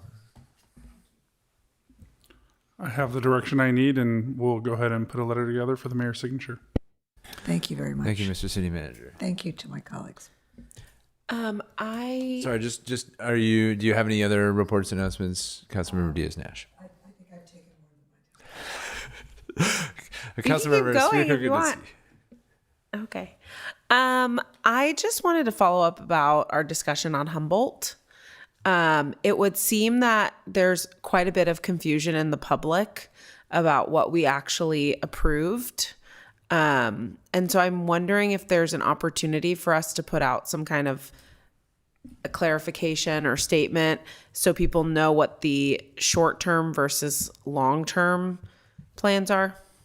Yeah, we'll go ahead, and we're working actually for our council weekly update. I believe it's this Friday, where you're going to get basically all the next steps and what you guys approved or gave direction on. Mm-hmm. And then we can go ahead and we can utilize that and share that with the community as well. Yeah, I also just wonder if we could put out some kind of a press clarification, because I think there was an article in the San Mateo Journal a few weeks back, and it was not super clear as to what we decided, and that created some confusion in the community. Okay, I see 3 nodding heads, so I will be in contact with the newspaper Thank you very much. on the council's behalf. I also just wanted to check back in on Glazenwood. Is the plan for that to come back to us during the final ordinance review or ahead of time? Ahead of time, so that should be, I believe we have a date on the crystal balls at April, Martin? April 20th is the date we set for that. Okay. Yeah. Great. Thank you so much. Thank you so much. Okay. I can give a quick update. Can you also give an update on the county meeting? Yes. What I will give a high level update on that with a promise that I will ask folks who put together the event to share slides, because I don't think we got them yet, because there was quite a bit, and rather than go over it now, I will say that Deputy Mayor Fernandez and I did attend a county update in Redwood City at the Emergency Center that touched on a number of topics. It went in depth on VLF to try and educate folks from around the county, local leaders on the topic. We got a taste of that tonight. It went even farther, or further rather. And then we heard a bit about HR 1's, the big, beautiful bill's impact potentially on social services that the county provides through Human Services Agency, potential cuts to folks who may qualify for Medi-Cal and CalFresh in our county. There was some success shared with recent anti-human trafficking work done around the Super Bowl in our county, and more. But I think, as I mentioned, I'll ask for a bit of a digest to be shared with the full council so that everyone can get a sense of what was shared that night.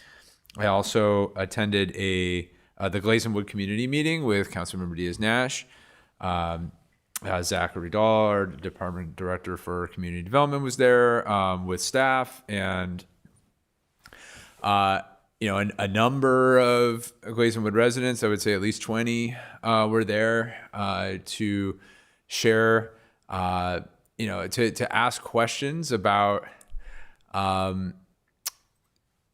I think first there was an initial presentation that tried to clarify the present situation as the neighborhood understood it with regard to its status in our as not necessarily a designated historic resources, but an eligible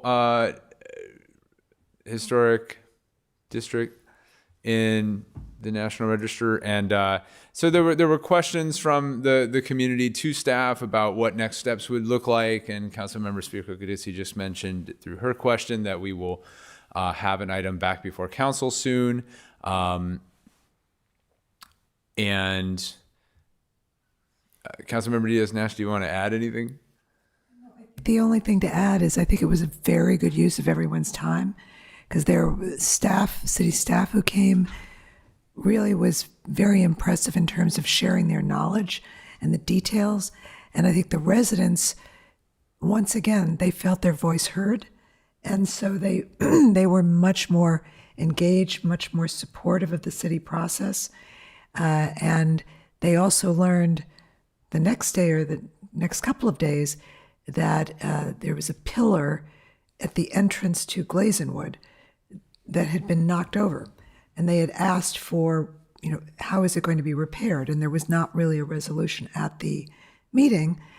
But I checked in with the city manager, and he acknowledged that since it was in the city right of way, that the city was going to lead repair of that pillar.